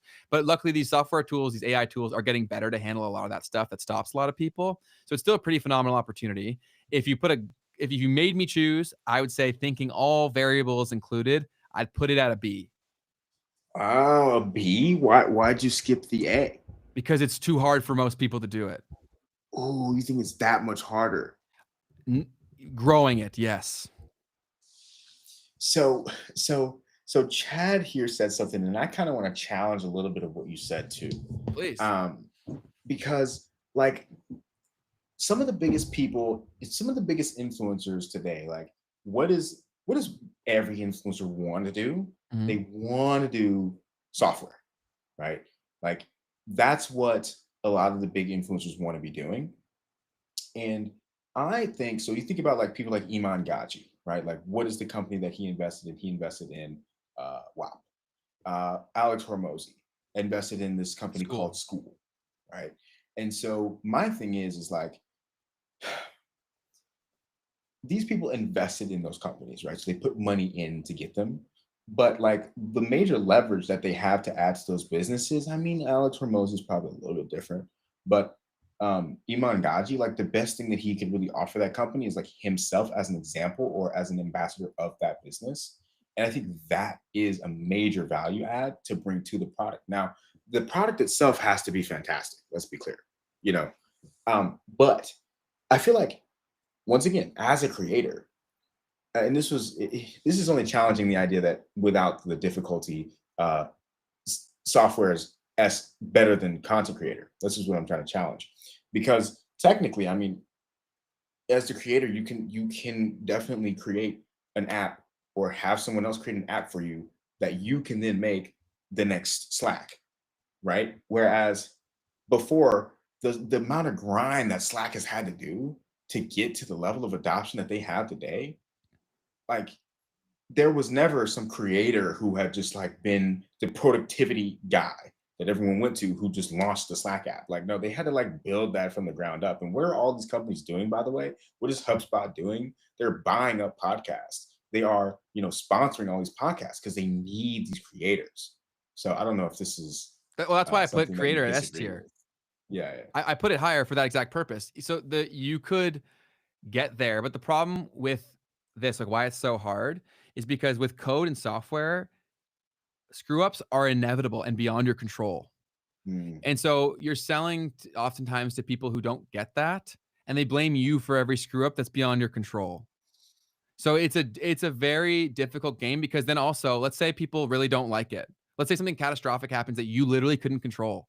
The people who spent money on that now blame you and your content too, mhm. right? Yeah. So it ties you a lot to something that you don't have that much control over, which is why I put creator higher. Like, because I would rather it'd be easier to grow an audience and then partner with an existing people who are putting out the fires for a software company. I run multiple software companies. Stuff goes wrong literally every day. And then Mm. you have to deal with customer service and you're selling to the people on the internet and the people on the internet are fucking stupid. And then but you still got to deal with them because they are customers, right? Most of our biggest headaches. So, Kurt is our head of customer support, our producer Kurt in the background. And we deal with the most ignorant people every single day, but we still try to help them, right? So that's part, you don't think about that when you're running a SaaS. You got to deal with Karen every day, right? So, whereas if you're a creator, you don't have to, You don't have to deal with it. Yeah, you don't have to. right? You just post the video and you move on. Yeah. Whereas You this, just- I actually have to deal with this person who knows nothing about nothing and is claiming like she's a genius or he's a genius, right? So there's definitely a lot of stuff there. It can be really rewarding and super awesome when you do provide a great solution, but I just think it's significantly harder than people think. And I think with all these AI app tools, everyone has really been like, "Oh, like you should be building an app, you should be building a software product." And I would say that if you're a dog. Like if you're a dog, there's no better way to change your life and you can make transformative life-changing money, which is what I hope to do, but it's not for the faint of heart. Because Mm, you have to learn so many connecting things either by yourself or you need to have the money to go actually hire decent people because if you have a really good idea and you start, somebody else who's really good is going to come in and beat you if you can't keep moving. So fair it's enough. right. That's the problem is copycats are everywhere. And once you get good at doing this, I can spin up a product in like months that would take most people years because I've done it 4 times. Mm, Right. mm, So mhm. there's other people who have done it way more than I have. So it's an amazing opportunity if you can do all the stuff. There's just a lot of stuff. For sure. And then like the other part of it is like being pretty savvy as a business person too, because like you're saying, it's not even just people trying to steal your ideas. It's also people being able to execute on them at a higher Better level. than you. Yeah. Yeah. And whether that's because they have the resources and can just like hire crazy devs to build out like the next crazy feature that you would have, but you Yeah. just can't. Or if it's even just like marketing the heck out Or of if the they product, Yeah, you they control know? the messaging part harder, right? Like that's Yep. why one of the moats that we have for one of my apps is because I know that it'd be really hard for someone to come in and compete with me on the marketing side. So there's a lot of competitors out there, but even if they were to like theoretically beat us, if we're controlling the messaging, we'd still win. And we're also obsessed with making the product the best too. So I think we'll win in a big way there. There's just a lot. So we got Real Juan saying, "Sup What boys? up? What What up? up, How you real living? How you one? living?" If you've yet to like this stream, please do so. And also if you've yet to click subscribe, do so. We past 1,000. So thank you guys all, whether you're here live or watching in the recording. We appreciate you tremendously. Makes all this stuff so much more fun. But yeah, I think SaaS, the opportunity is kind of like when something's new. People always say it's easier than it is, and I fell for that a little bit too, because you always think like, oh, it can't be that hard. When you truly understand code, or even begin to understand code, the layers of complexities that are there, there's so many things that can go wrong, and you're only trying to get Talk to one thing us. to go right. Talk to us about like some of the things that can go wrong. Well, everything is interconnected, right? So when you experience a bug, what the user sees is usually getting caused by something like not obvious, Mm, right? So like the user will be complaining about something. And then the other problem too is if you're selling to B to B2C, so business to customer, I'm the business, they're the customer. Like think general consumer apps. Their level of understanding for software is so low. So trying to troubleshoot their issue is difficult. Then you also deal with people who don't even have a problem. They just don't know how to read, right? So that mm, happens all the time too. mm. And so there's a lot of stuff there that people don't really consider that goes into running a software. And also because it's a catch 22. right? If you have a great software that people love talking about and spreading, then that can go really far really quickly. But if you don't, bad things can spread really quickly too. And there's a lot of very vengeful people out there that will make it their mission to hurt you. Like we have people in one of my apps where like they agreed to pay for it, they put in their credit card, and then we charge them, and then they act like we robbed them, and then they make it their mission to like come and shit talk us, right? So that happens.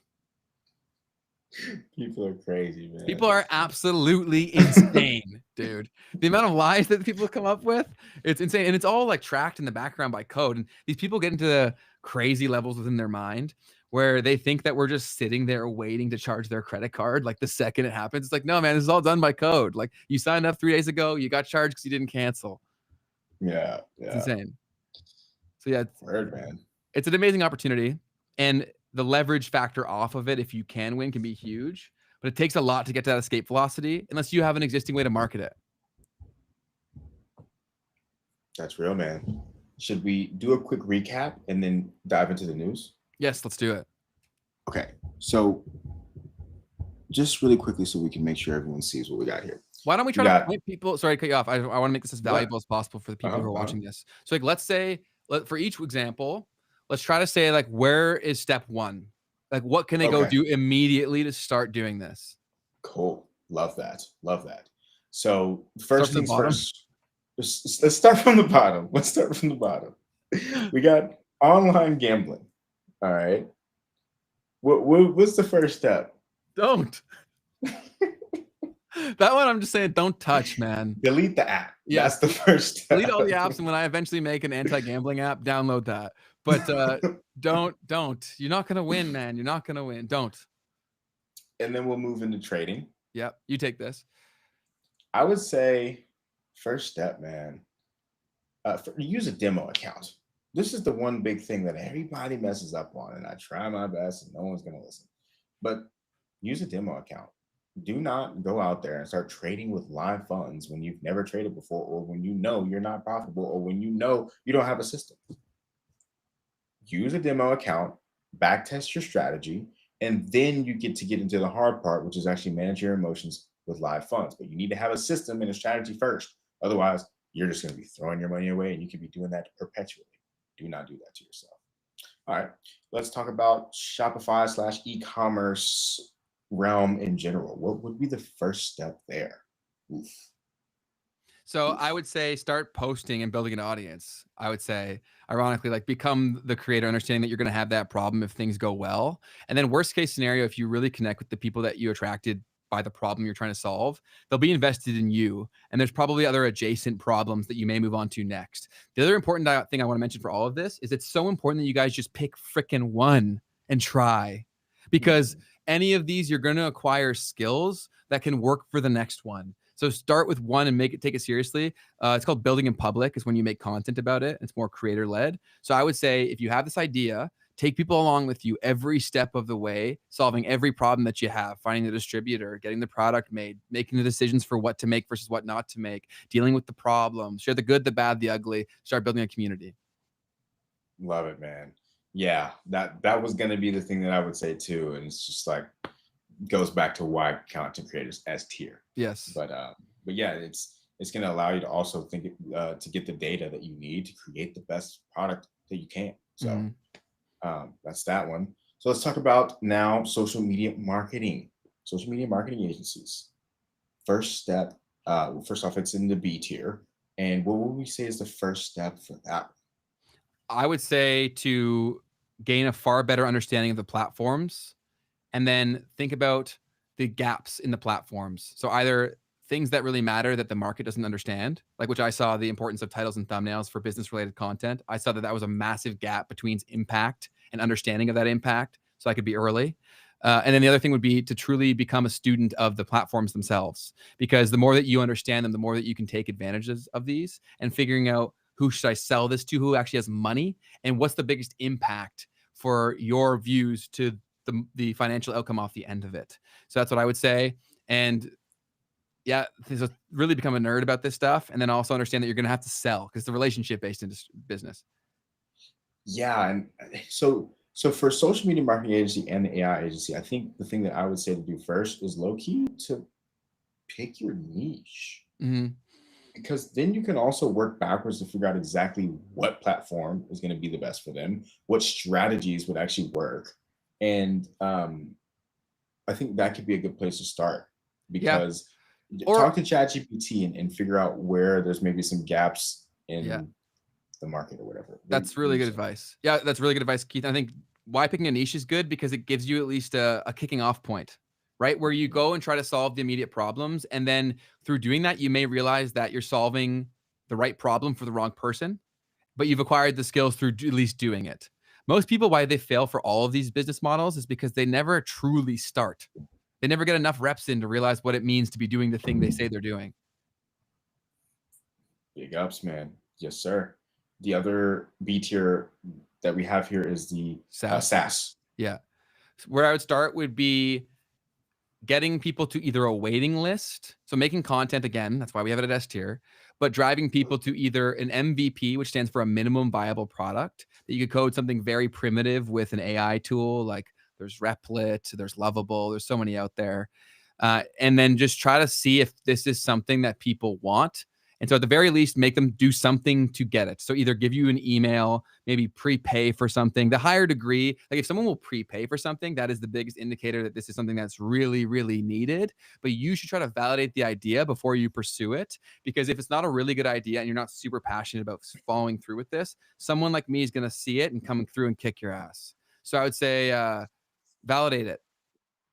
Yeah, and I've watched a lot of content from a guy named Daniel Priestley, and he actually will say, so he has a pretty big personal brand, and he says, well, yeah, but every time that I launch a new product or a new idea that I want to see if there's demand for, he actually doesn't even utilize his personal brand. You What shouldn't. he'll do he'll actually go out and he will cold DM hundreds and hundreds of people It's great. and ask them if they want this thing that he's building out.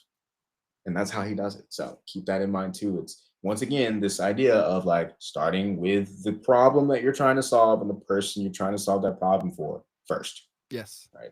Love that. So good. A tier is the AI agency. I think I gave my idea on that. Do you have anything you'd want to add on how to get started there? No, same sort of deal. Very similar to SMMA. I think definitely also know what you're doing. So spend a decent amount of time, push through the adversity to where you understand it better than most of the people. And then as soon as you feel even kind of confident, try to get into a place where they'll let you try for free, right? To learn this and then take that, use it as a case study, go sell it to more people. Fantastic, man. And then we have the S tier being content creation of some sort. My idea for go ahead, you go. No, you got it. You got an idea. Go for it. Well, only thing that I just want to say is like, I think the biggest thing that you can start to do is just start telling stories. Like, find a way to tell stories about the thing that you want to talk about, whether it's just your life. I mean, obviously, try to make that helpful and useful to others, or some particular topic, but turn it into a story format, and that's going to be something that like can do well on any platform, and it'll hack into the psychology of people to make them want to watch.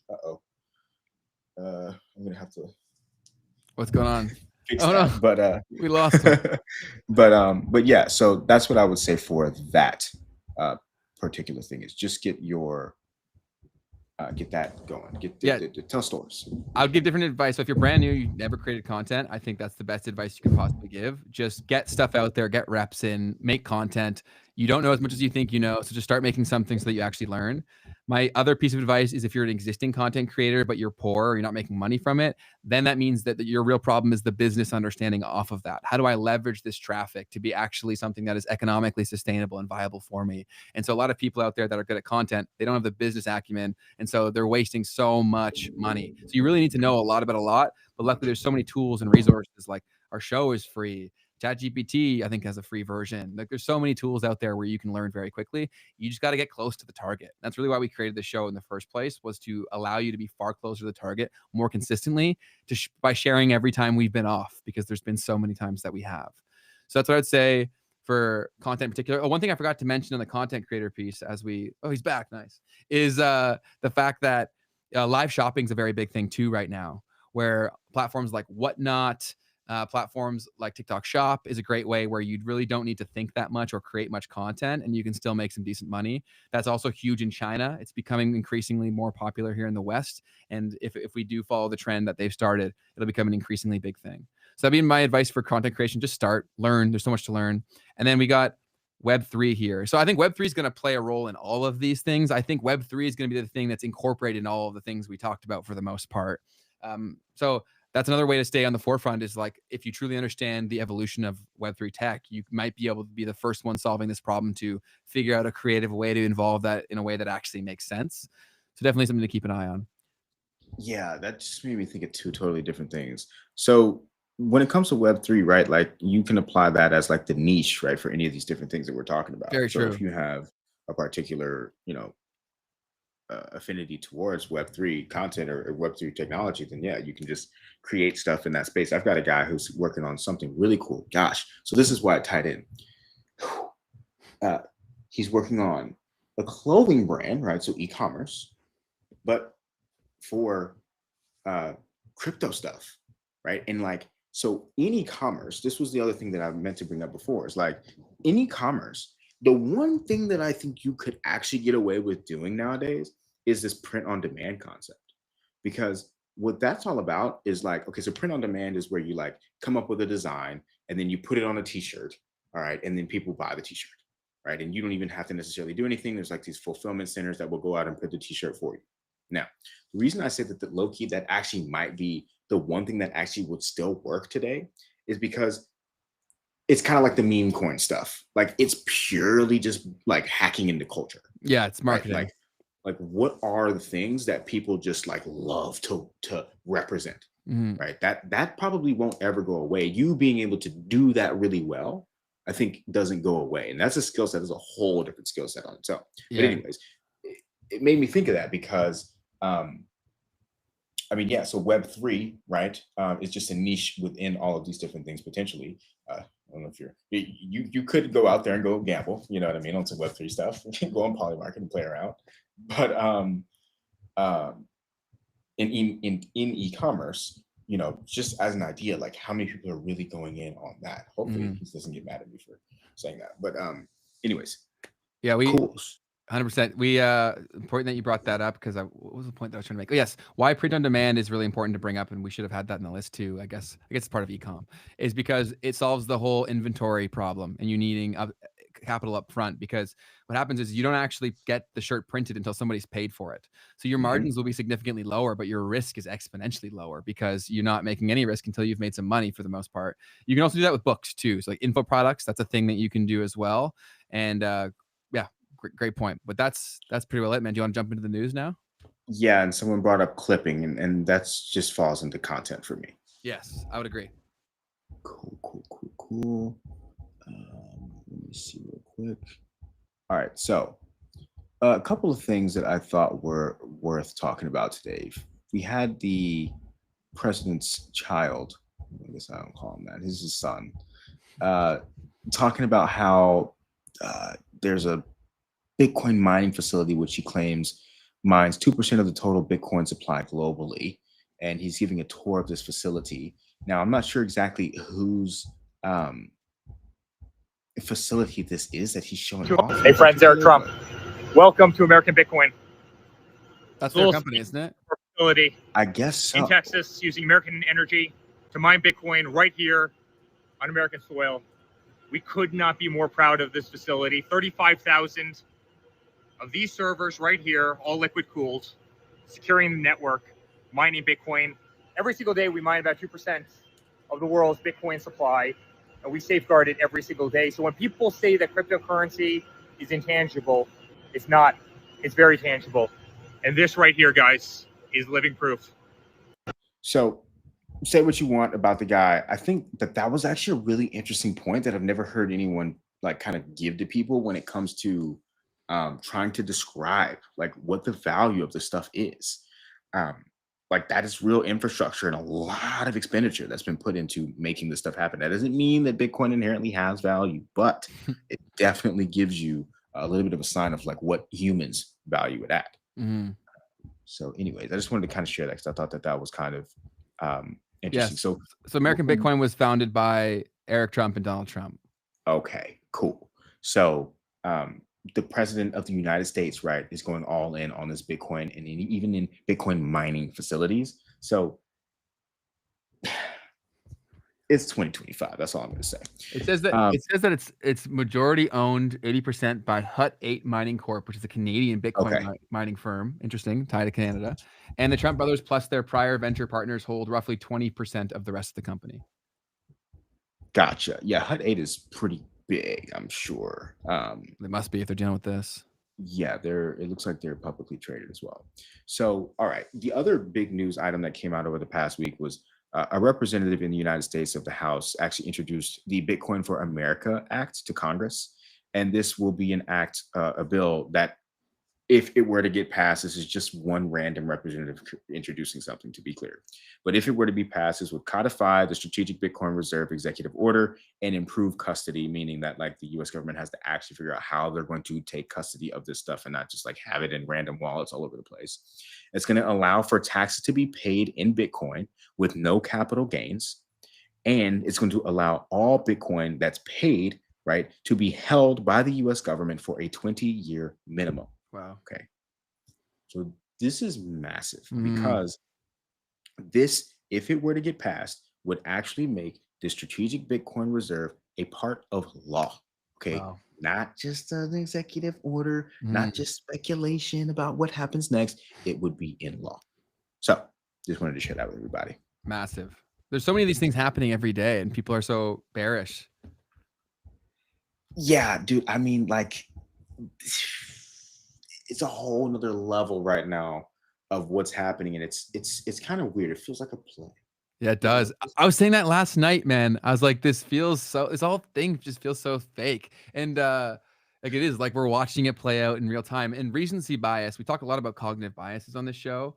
I strongly recommend becoming educated on them because the more that you can spot them in yourself, the more you actually have some say in terms of what happens with your life. But recency bias is so huge. And it's so funny how like recency bias creates the situation, and the same people who are impacted by recency bias fail to see how it can change the next situation. Do you know what I'm saying? Like because it's been so bad lately, we're all like, this is so screwed. And like these people are like, we'll never get to positive sentiment. It's like, you idiot. I'm sure if like a few years ago you were saying we'd never get to negative sentiment, right? It's the same thing. Yeah, man. This is going to be something that if we come out of this little bit of a lull in the Bitcoin market anytime soon, people are going to be losing their minds, right? Because everybody's done. Everybody's done. They're done. I think 2026 will be a fantastic year, to be honest.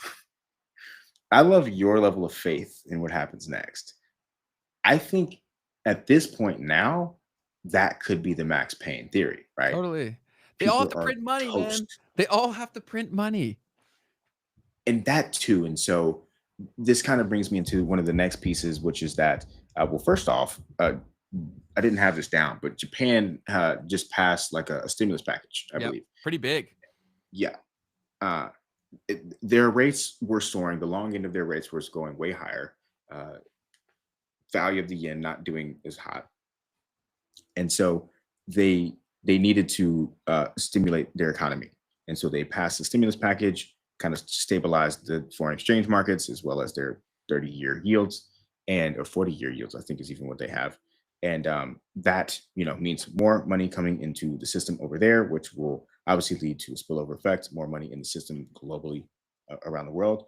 And there's a good chance that we're also going to see this being repeated across the globe.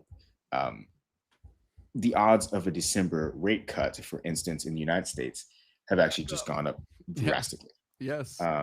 So we had this moment where it was like, oh, we don't know if they're going to cut rates in December. But now it's soared to 81%, where just a week ago it was at 33%. And this was also as of November 25th, which I don't know what day that's also my time. So anyways, just wanted to share that with everybody as well. We've been starting to get a little bit of the data that we were needing to get from the US government. And it seems that we're at a place where we're going to continue to need to cut rates. So yeah. And why I'm so bullish is because a lot of the things that were supposed to happen this year have just basically been pushed back because of the tariff BS, because of a bunch of things that were like the government shut down. So this, like the springs have just been coiling. And there's so much that's ready to freaking go as soon as this legislation comes into play. And then especially when they enact quantitative easing, which is soon they're shifting to easing, is my understanding. Isn't that December? Yeah, that's a fact. Good point. Absolutely. Yep. So it's all you're right. It's all happening at once. You've got all these laws being passed. You got all these ETFs coming out. Shout out to all the people who Bro, are the XRP heads and whatnot. this season Like, might be crazier than we've ever seen before. Honestly, because there's so everyone who's holding now at this point, it could go to zero and they're not going to sell it. We've been beat so bad. We've been our asses kicked. We're like, whatever. It's a write off, like the Schitt's Creek show. If y'all have seen that, it's a write off. It kind of is like that now. They're not even thinking about it, and so I think there's a lot of less people who will sell than people think. Like if it was at this point, I'm at the point where take it to zero. I don't care. So I think a lot of people that are still here are in the same situation, which is why I think that a little bit of money flowing in. I think people are really ignorant to how crazy the multiples can become on these smaller projects relative to other financial investments because there's so little money here. Like people, the fact that say like multiple companies are worth more than the entire crypto market is ridiculous. We're talking about the future of financial operations in general. Like, and the whole market is worth less than Apple. and that's not been just saying that, right? Like this is kind of something that's coming from Larry Fink, right? Like Yes. the tokenization of everything. This isn't conspiracy anymore, right? Like when we were saying this shit before, they were like, yeah. And then now it's like, no, it's your God saying this, not mine. Right. Yeah. 100%, bro. I want to address one of these comments too. We had Breathe Yeah. Connect say something that I wanted to touch on. So Bitcoin takes too much power to mine and maintain, which is against the green agenda. Its consumption will make it short-lived unless they integrate into an environmentally friendly network, allowing them to absorb that value. So I think what you were saying there. So one thing about Bitcoin mining that I thought was really interesting, I think I got this from Anthony Pompliano. I'll be transparent on that. Pump's awesome. And yeah, he's fantastic. And the idea being that like when you, the thing about Bitcoin mining is it actually incentivizes green energy. Okay. Now, it's funny because you got this narrative of like, oh, it's so bad for the environment, this and that, and it is objectively so in the short term. But what happens with the long term is that you're incentivized to come up with the cheapest way to generate Bitcoin, right? Because that's going to be your profit margin over time. So if you want to get Bitcoin, right, at the cheapest amount of electricity that you can possibly get it at, well, what's the cheapest energy source in the world? Any renewable source. So actually, that pushes everyone towards racing towards how can we get the most renewable energy into mining this Bitcoin as possible. So that's the only thing about it that I think actually can play out over time is, well, really renewable energy is going to be the thing that we're racing toward in order to continue to mine Bitcoin at the most profitable rate. So well said, dude. And most people don't incorporate systems thinking to think about how incentives lead to eventual outcomes, right? People are always very immediate in terms of what does this lead to today? But with human behavior, we don't move in a straight line. Like things, they move and they ebb and they flow. And the decisions that we face today, or the consequences we face today, are from decisions a long time ago. And so you have to kind of extrapolate outwardly to do that. And much like you said, that's going to push for innovation to make renewable energy so much cheaper. It's a lot like when the space race happened, right? They were able to achieve crazy things in a short amount of time because they were aligned incentives and they had a very specific vision. This creates that for that problem too. 100%, man. Everything's always about incentives. Yeah, the whole thing. Incentives. Yes. So we had another comment here I have to address. Emile said, "Hi, I am from Belgium. I really appreciate the value you share. Thank you for everything. I have a question. How do you structure all the knowledge you accumulate from books, videos, research?" I had to say what's up to you, Emile, because I actually have a friend from Belgium whose name is Emile, and I'm pretty sure that I'm saying it right, but if I'm not, let me know. So listen, I mean, I keep a Google Doc with a lot of my stuff. There's specific things that I try to document too. Like, and the things that I try to document are like things around systems thinking. And other psychological concepts and stuff that I like just keep in one big folder. Like I have this one document that's a running list of like random stuff like Metcalfe's law and like Moore's law and the concept of Wilson's law.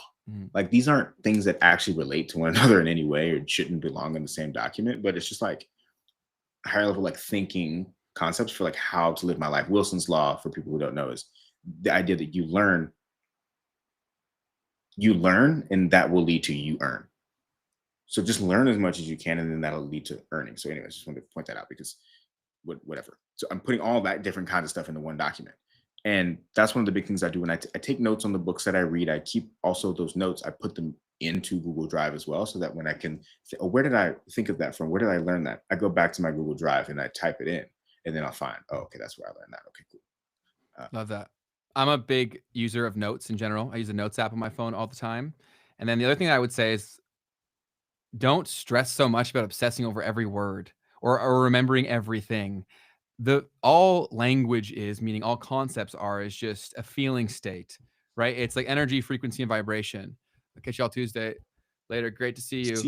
See you, Breath Connect. We appreciate you greatly. Thank you for dropping your thoughts. But the point that I was trying to make is that a lot of people miss out on learning more things because they think they need to remember everything that they've read. So they end up remembering nothing of practical use. Whereas I now kind of, how they call vibe coding?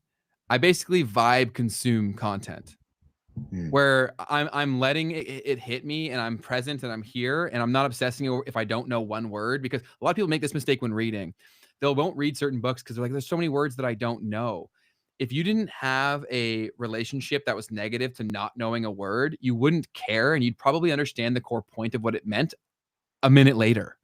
But so many people get so fixated on the fact that they didn't know the word, they don't take in the bigger principle. So like, I don't really give a shit if I don't know like most of the words that I'm being said, because I'm just trying to tap into the feelings that are here that the person was trying to give to me. And then that helps me understand it a lot more. So I used to take a lot more notes. Now I just consume and I look for patterns. I love that one. Akin said, oh, I like Wilson's law. It helps me justify watching the live stream. That's what we try to do. 100%. 100%. Cool. Okay, I did have one more news item. I got distracted. I looked Big one, no? Chat. Yes, this is pretty much the biggest thing that we've had come out in the past week. And this is that the White House in the United States just launched the Genesis mission, which is a Manhattan project for AI, is what we're calling it. So the Department of Energy is going to build a national AI platform on top of US supercomputers and federal science data, train scientific foundation models, and run AI agents plus robotic labs to automate experiments in biotech, critical materials, nuclear fission, fusion, space, quantum, and semiconductors. So this right here is going to be absolutely massive as far as the United States going all in truly on the development of AI and robotics. So what is the Manhattan Project for anyone who doesn't know? Yeah, so I'll be honest, I'm not the person to talk about that, but it was where they developed the atomic bomb, from what I understand. Yes. So, and in that, right, like bringing all of the best scientists that America had, right, to work on that project, which was an existential threat, right, to society at the time, was if someone else creates an atomic bomb first. So it was this race, right? What did you say? Yeah, no, totally. And the thing is that it also solves a lot of economic problems too, because then the government can force so many industries to grow too. So it's also kind of funny that there's usually a direct correlation to when these things happen to when there was like negative financial situations as well. Big facts that we can't ignore that. Society's crumbling, rates rising, no one wants US dollars. We've got to have these major responses. It's got to be a story. Technological investment. Yes. Yes. So a little bit more of the details around this. Essentially, the Department of Energy is ordered to turn the national lab system into an integrated stack that provides high performance compute for large scale model training, simulation inference, domain foundation models across physics, materials, bio, energy, AI agents to explore, design spaces, evaluate experiments, automate workflows, and robotic and automated labs and production tools for AI-directed experiments in manufacturing. National scale AI scientists and AI lab tech as infrastructure. Okay, so I think the important thing that I would say, just off of just immediately thinking at this, is we also want to think about the fact that this is coming from the Department of Energy, right? Because this is where we need it from. Right? We need the Department of Energy to step it up and figure out ways that we can also actually come up with the limiting factor here is how much energy do we have to be able to actually allow these data centers to process and do what we need them to do. So we need the Department of Energy to help to build out that capacity. Now, we listened to Moonshots and Peter Diamandis, and some of the things that I got from them is that there's kind of this feedback loop that's happening when it comes to AI and the energy problem, because and just a lot of the different problems that we're going to see from AI and that we need to solve, which is that the AI itself, okay, is going to get to the point where it can help us solve these problems, right? Now, that might be crazy, lofty, way out there, but that is something to think about. At some point, AI is going to solve this problem of how do we actually either become more energy efficient in the data centers, or build out more energy sources. Where can we start pulling energy in ways that we just haven't done before? So something to keep in mind as we go through all of this. Yeah, completely. And Moonshots is a client of mine, so I listen to their show all the time, and so they're talking about these things, and they're definitely obviously super bullish on this thing, and they're fully bought in. Like, I don't think they could think of any way where AI won't solve the problems that AI creates, but it is what it is, right? So who knows? Maybe they're totally right. Everyone's just making predictions at this point, but you're totally right. Like, the biggest constraint is that. And so if you can bond everyone together over a unified mission and purpose, then people will go in and do that. What the outcome of that will be, who knows? But what comes to your mind in terms of, like, when you're reading all of this, is there any specific place your mind goes? I mean, the only thing that's just on my mind around all of this is like nuclear power being the thing that needs to happen for this to actually work out. Um, we've got to get on it. China has like 100 times the amount of nuclear power plants that they've been developing over the past 5 to 10 years that we do. See, And that is that like capacity situation that they've got and that we don't have. See, that's the con of a free market, right? Is that when one error takes place, like the whole branding of atomic bombs and then attachment to atomic energy happens, the market won't solve that, because everybody who could solve the problem is going to be like, I don't want to touch this, it's way too hard. Whereas in China, they can just say, this is problem, you're doing this now. Yeah, man, for sure, Right? bro. So here it's like, that's the one con of a free market, I'm saying that in air quotes, where that's not going to be solved. So we're way far behind, aren't we? I say we. I'm not really American. bad.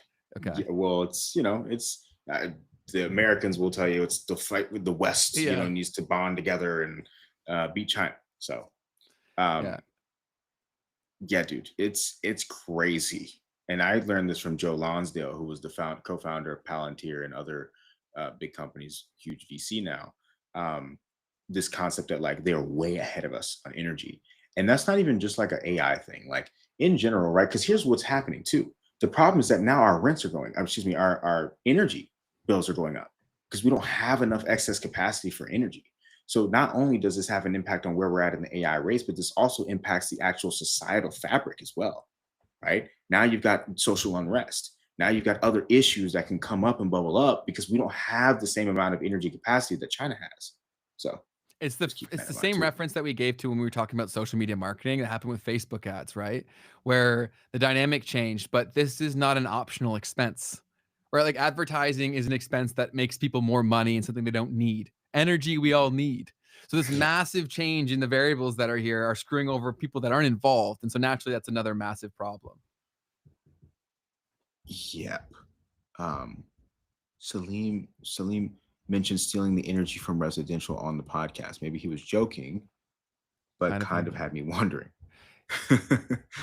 Yeah. Yeah, I think that was more of a troll or a joke, I think.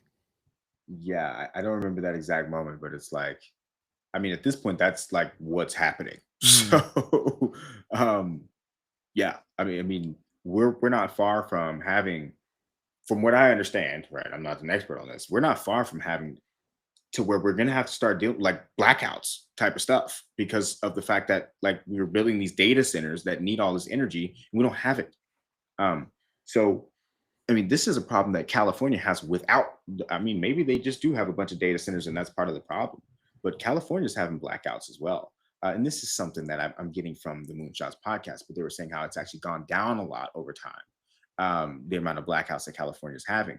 But just to think that in America, like that's even happening already in any way, just kind of shows that we're in a delicate place when it comes to the energy grid, and adding and bolstering on $1 trillion of investment in AI is going to be massive. And so this project that the Department of Energy is launching here, right, is clearly going to be absolutely critically important to making sure that we can actually get this stuff figured out. This is a national emergency, and some might even say a global emergency It's a that the US is necessity trying to do. if Yeah. you want to push AI forward. That is obviously, but to connect it. Or to not just leave people without power, because we, Yeah, yeah, we yeah. just don't have enough power. Yes, but obviously we need the power because there's more competition for it. But one to connect it to Canada is we had this whole initiative where we were pushing to go purely electric vehicles by 2030, I think it was. And I spoke to my friend who's an electrician, and he basically was like, the whole grid would collapse if like we were anywhere close to that. It's not possible. And so they've really walked that back because Canada's in a similar situation too. We have so many resources here that we could turn into energy. We've got a lot of oil. We have basically everything natural resource, like every type of natural resource. We have a lot here. We just don't really. We're not that innovative in a lot of ways, and we don't use a lot of it because of bureaucracy as well. So we'll probably have to do our own sort of push like that. We'll have to have a Canadians version of this to do the same sort of stuff, the whole capturing of the energy. It'll be interesting to see how we handle that. Yeah. It's very interesting to see how the different countries around the world are going to try to act on this. I think this might have been on that podcast as well, but there's this concept of like, uh, people basically just investing into other countries to get it done. For instance, like Europe investing into Saudi, I think is kind of what it was, to get their data centers built out there instead of trying to do it where they know they can't do it. So that's another thing that'll be interesting too to see is like how do governments around the world try to build this technology out. I mean, how good of an idea is it to like proxy fund your nuclear arms in a Yeah. separate country? Like, I don't know. But it seems that that might be an approach that some countries are taking at the moment. Yeah. And this question here where it said, I just wonder sometimes if AI is doing all the work and nobody has to work, how will people have money as much to buy products and services? So we did a full episode on this. If you want to scroll back to a previous episode we did on universal basic income, that's probably something that's going to be adopted because with how poor everyone is, if someone comes out and runs on the fact that they're going to give people money, there's too many people that are poor, it's going to happen. Like they're going to say yes. For sure, dude. It's not even going to be a question. Even if it's horrible for us, like I'm not stating an opinion on that. It's just going to happen because too many people will vote for it. And so in this democracy that we live in, people will vote for it. 100%. I mean, people won't vote for their own demise. So Or what they, it's yeah, just kind again, of it's all concepts. They're all like in your head. That's why I actually made a tweet the other day or a TikTok video where I was like, as much as everyone's freaking out, everything that you look at is just a pendulum that we're keeping alive by how much we care. Like we're sending energy to this. And obviously, like the first comment I got was, cool, bro. I have rent to pay. It's like, obviously I understand that, but by constantly feeling us like obsessing over the fact that we have rent to pay, we're missing the bigger things that are happening here, right? We don't get educated in terms of what actually matters. And that's also by design, in my opinion, because if you're constantly worried about what you have to do to survive tomorrow, you're not thinking about why you have to try to survive in the first place. 100%, man. Um, beating the odds said, but if everybody has UBI, it's kind of like Nobody has a anything. circular economy where nobody's really being productive except for the big AI companies, essentially. Well, I think, but there's still other people who will be able to give their UBI to certain places, right? So I do think there'll be a marketplace for who can solve humans' problems the best. So I think entrepreneurship will become a near necessity for people, and I think there'll be gaps, right, where there'll be a floor that's established, and hopefully it's done in a good way. And then I think there'll still be people that provide more that get more. my biggest concern for all of that is just going to be like, what happens to pricing, right? Like it's almost like you're going to have a different denominator to price stuff in. Almost. Holy moly. Holy moly. Yes. Because Almost like otherwise, go ahead. yeah, go ahead, say it out loud. You go. You're going. We're on the same place. I'm going. Go. I was just gonna say, like, the price in USD would just infinitely go up to where it would just become a worthless unit that you couldn't even do anything with anymore. It's almost like you'd want native dollars that were designed for a purpose like this. Or currency. Dollars is a poor choice of words. No, but I think you might be onto something there, Ben. I don't know. We'll hope. We'll see how it all goes. But definitely, if you want to hear more about this stuff, go check out the Moonshots podcast. We'll be talking about AI as it comes up here too. So the more that you guys know about this stuff, the more great conversations we can have. We'll have even more AI focused guests on the near future because everything's kind of blending. But much like we talked about how Web3 or crypto is just going to become finance, AI is going to become as used as the internet kind of thing, right? So it's kind of something we can't avoid. 100%, man. UBI ain't it? Well, I think it is it, unfortunately. I think you don't really have a choice, unfortunately. So, but then also this one right here, what job? AI prompter. So actually, this is really, really important to talk about because we as knowledge-based workers, we're prompting ourselves before AI existed. It's the same thing. So like you're acting like this is so far different from what you were doing for the last 10 to 15 years. No, you were just purely the LLM. Now I can do so much more with less cognitive load, which is why I've been able to start multiple businesses when I previously could only run one, because I can be in way more places. So it's going to create a radical division. Like the people who haven't been learning over the last 10 to 15 years are going to be so far behind because, Keith, if you and I just keep learning and we're using these tools to keep learning, people can't catch us. But luckily, there's so few people who have even started this stuff. So if you're here watching this show, you're still early. I want to make that really clear. Like you're still early even on social media. You're still early on AI. You're early on all of this stuff. Because think about it, like think about how many people in your life would watch this show, right? Like on their own, be here early, right? They'll all be here months down the line when we have 100,000 plus subscribers. Then they'll be here, but you'll have already run away and your life will be sorted. Yeah. People thought it was late on social media when I started doing YouTube in like 2016. People are like, oh, it's too late. It's way too cooked. Look now.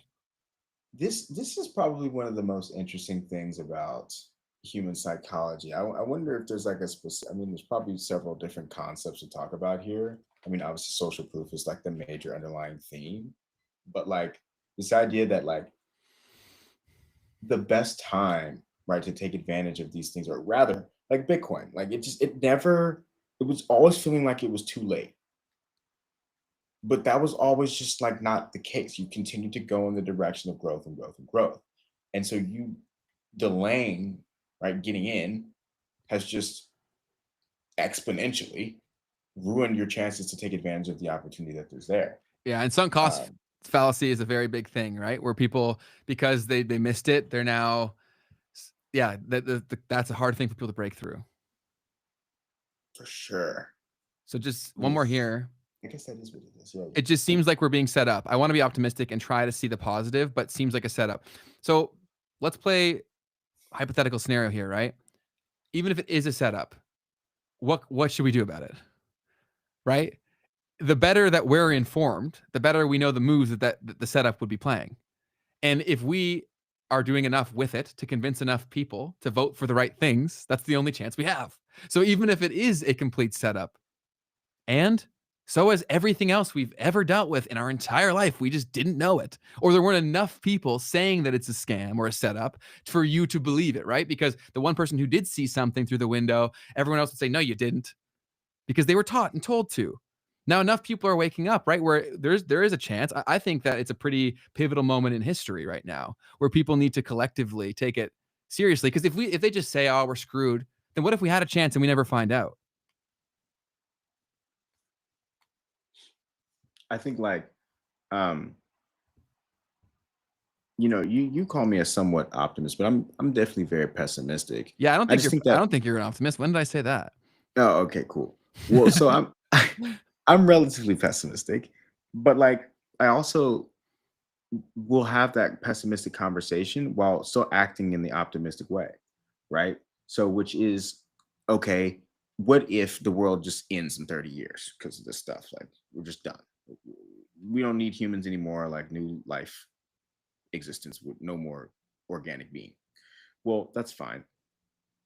Even if that's the case, I'm still gonna like participate in the opportunities that are coming up and like Mhm. make sure that I'm seeing what's going on. Because what if that's wrong? What if that's not actually what's going to happen, for one?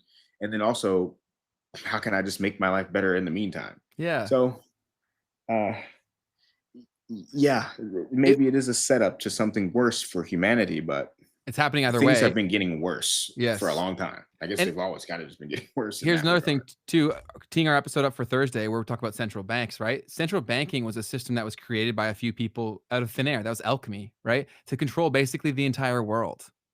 That was just a concept. They came up with that thing. Why couldn't we come up with a thing to make it less shit? I just zoned out a little bit. I'm not gonna lie.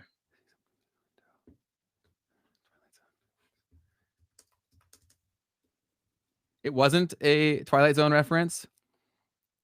That's a movie, right? Twilight Zone. It wasn't from that. I'm sure it's been used many, many a time, but that's not where I got it from. Kevin here also has another one. Be cognitively aware and clue in on the cognitive dissonance. Yeah, so that's a big thing too, right? Where I look at all these things. One thing that really tipped my hat to this was there's this one creator who she was very much extreme to the right, but she got like torched here in Canada, and she went to Parliament, and these people were just like bagging on her, like that were politicians. They clearly didn't do their homework, and they were just talking about her like she was filth. It was crazy. Like there's so many people in these positions where they'll talk down to people because they're not really exposed to what life looks like for most people. So I think it's really important that people who do have a normal life are still trying to do extraordinary things. Because if everyone just thinks like we've got no chance, then that's true. Because we wouldn't be doing the things to take advantage of it if it was put right in front of us. It's like, why do you practice your wrist shot thousands of times? It's for the one time the puck comes to your stick, you can score. 100%, man. There was a couple of things. Just a random one from Jean Day, I think. Uh, Uh, John. So, go ahead. Sorry, I don't want to miss this comment here. So before Mhm. you go on that, I want to touch about this. So Mom Spaghettios says that makes sense for people who know how to use AI, but most people probably do not. I think there should be more research on AI competency and adaptation, adapt on general population. So you're right on all of that, but it's not going to stop. It's not going to slow down. And so what other choice do we have? You need to learn, right? And luckily, the tool to learn it, the best tool for it is itself, right? In terms of like you can get caught up to speed really, really quickly. So a lot of people have bad relationships with learning. That's something we've talked about so much. Try to change that. Sorry, I cut you off, Keith. Go ahead. No, I think that's the thing to do. She said, Miles Piquet said, agreed. We need to refine our skills and knowledge always. Mm-hmm. Yeah. Um, yeah, and I mean, there is always a concern when it comes to all technology, whether or not people are actually adopting it and what that means for the overall implications of So society and wealth gaps and so on, for let's sure. let's stress this to people right now, right? I bet you everyone here thought about posting on content 15, 20 years ago and always found an excuse not to, right? AI and the use of it is like YouTube in 2006, 2007. It's so early and so few people actually know what they're doing that you can get up to that top 10% fairly quickly. So it's like, how long do you want to delay this? Bitcoin's at $3 right now in this hypothetical scenario. Do you want to wait for it to get Mhm. to 30? Do you want to wait for it to get to 300? At what point are you going to get off of the bench and step into the game? Because most people's lives are shit because they never step up. They never get off the bench. What do you think it looks like to go ahead and do that for people who are sitting here thinking like, okay, I need to take Try this more something that seriously? scares you, right? Whatever it is, I don't even care. It's not even about AI. I'm saying like just do shit that scares you. Go make the video. Everybody in here has had an idea for a business, a podcast, a YouTube channel. Everyone has. So go try to do that thing a little bit every day. You'll find it's actually not that hard. Yeah, I had a relative say something to me recently, and I didn't realize this. I mean, I don't think about it at least. They were like, Keith, like the thing that you do differently is that when you have an idea, like you do Move. it. And I think that's really a lot of the answers to a lot of people's problems, is to just start iterating on stuff. What's Like the core honestly. problem socially for human beings right now, right? Anxiety and fear. If you are in movement, neither of these things are possible. think about it on a fundamental level. If you're doing something, you can't be afraid of the outcome. You're doing it, right? And anxiety is the gap between desire and action. This is where it lives. If you're constantly action, there's no space.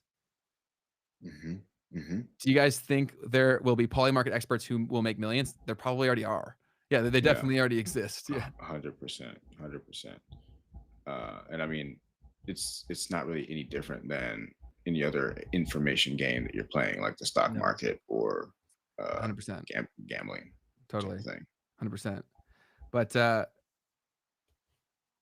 what are you thinking? Do you have anything else you want to chop it up on, or do you want to call it a day here? It's super late for you. I think we gotta call it, man. Let's call it. I got my devices starting to talk to me as well. Okay, let's do that. Well, we appreciate all y'all for tuning in. If you're watching the replay, thank you for making it all to the end, because you did. You know you want to click subscribe, so go ahead, hit that bell button. This is the kind of stuff we talk about every single week. It's to try to equip you guys to build the life that you want in a world that no one prepared you for. So that's really the thesis of this show. So make sure to click the subscribe button and share it with a friend. I'm sure we all at least have 1 or 2 people who we can kind of have these conversations with. I'm sure there's plenty more. So take like a risk. Send this to someone who you think might be interested. It might lead to conversations, and it may lead to that business that you want to start. 100%. That's what this is all about. 100%. All right. Well, thank you all so much for coming. You got something else, Keith? Every Tuesday and Thursday at 12 p.m. Eastern, we will be here. That's it. 110%. So tune in live. Appreciate y'all. We'll see you soon. Kurt, feel free to take us off stage whenever.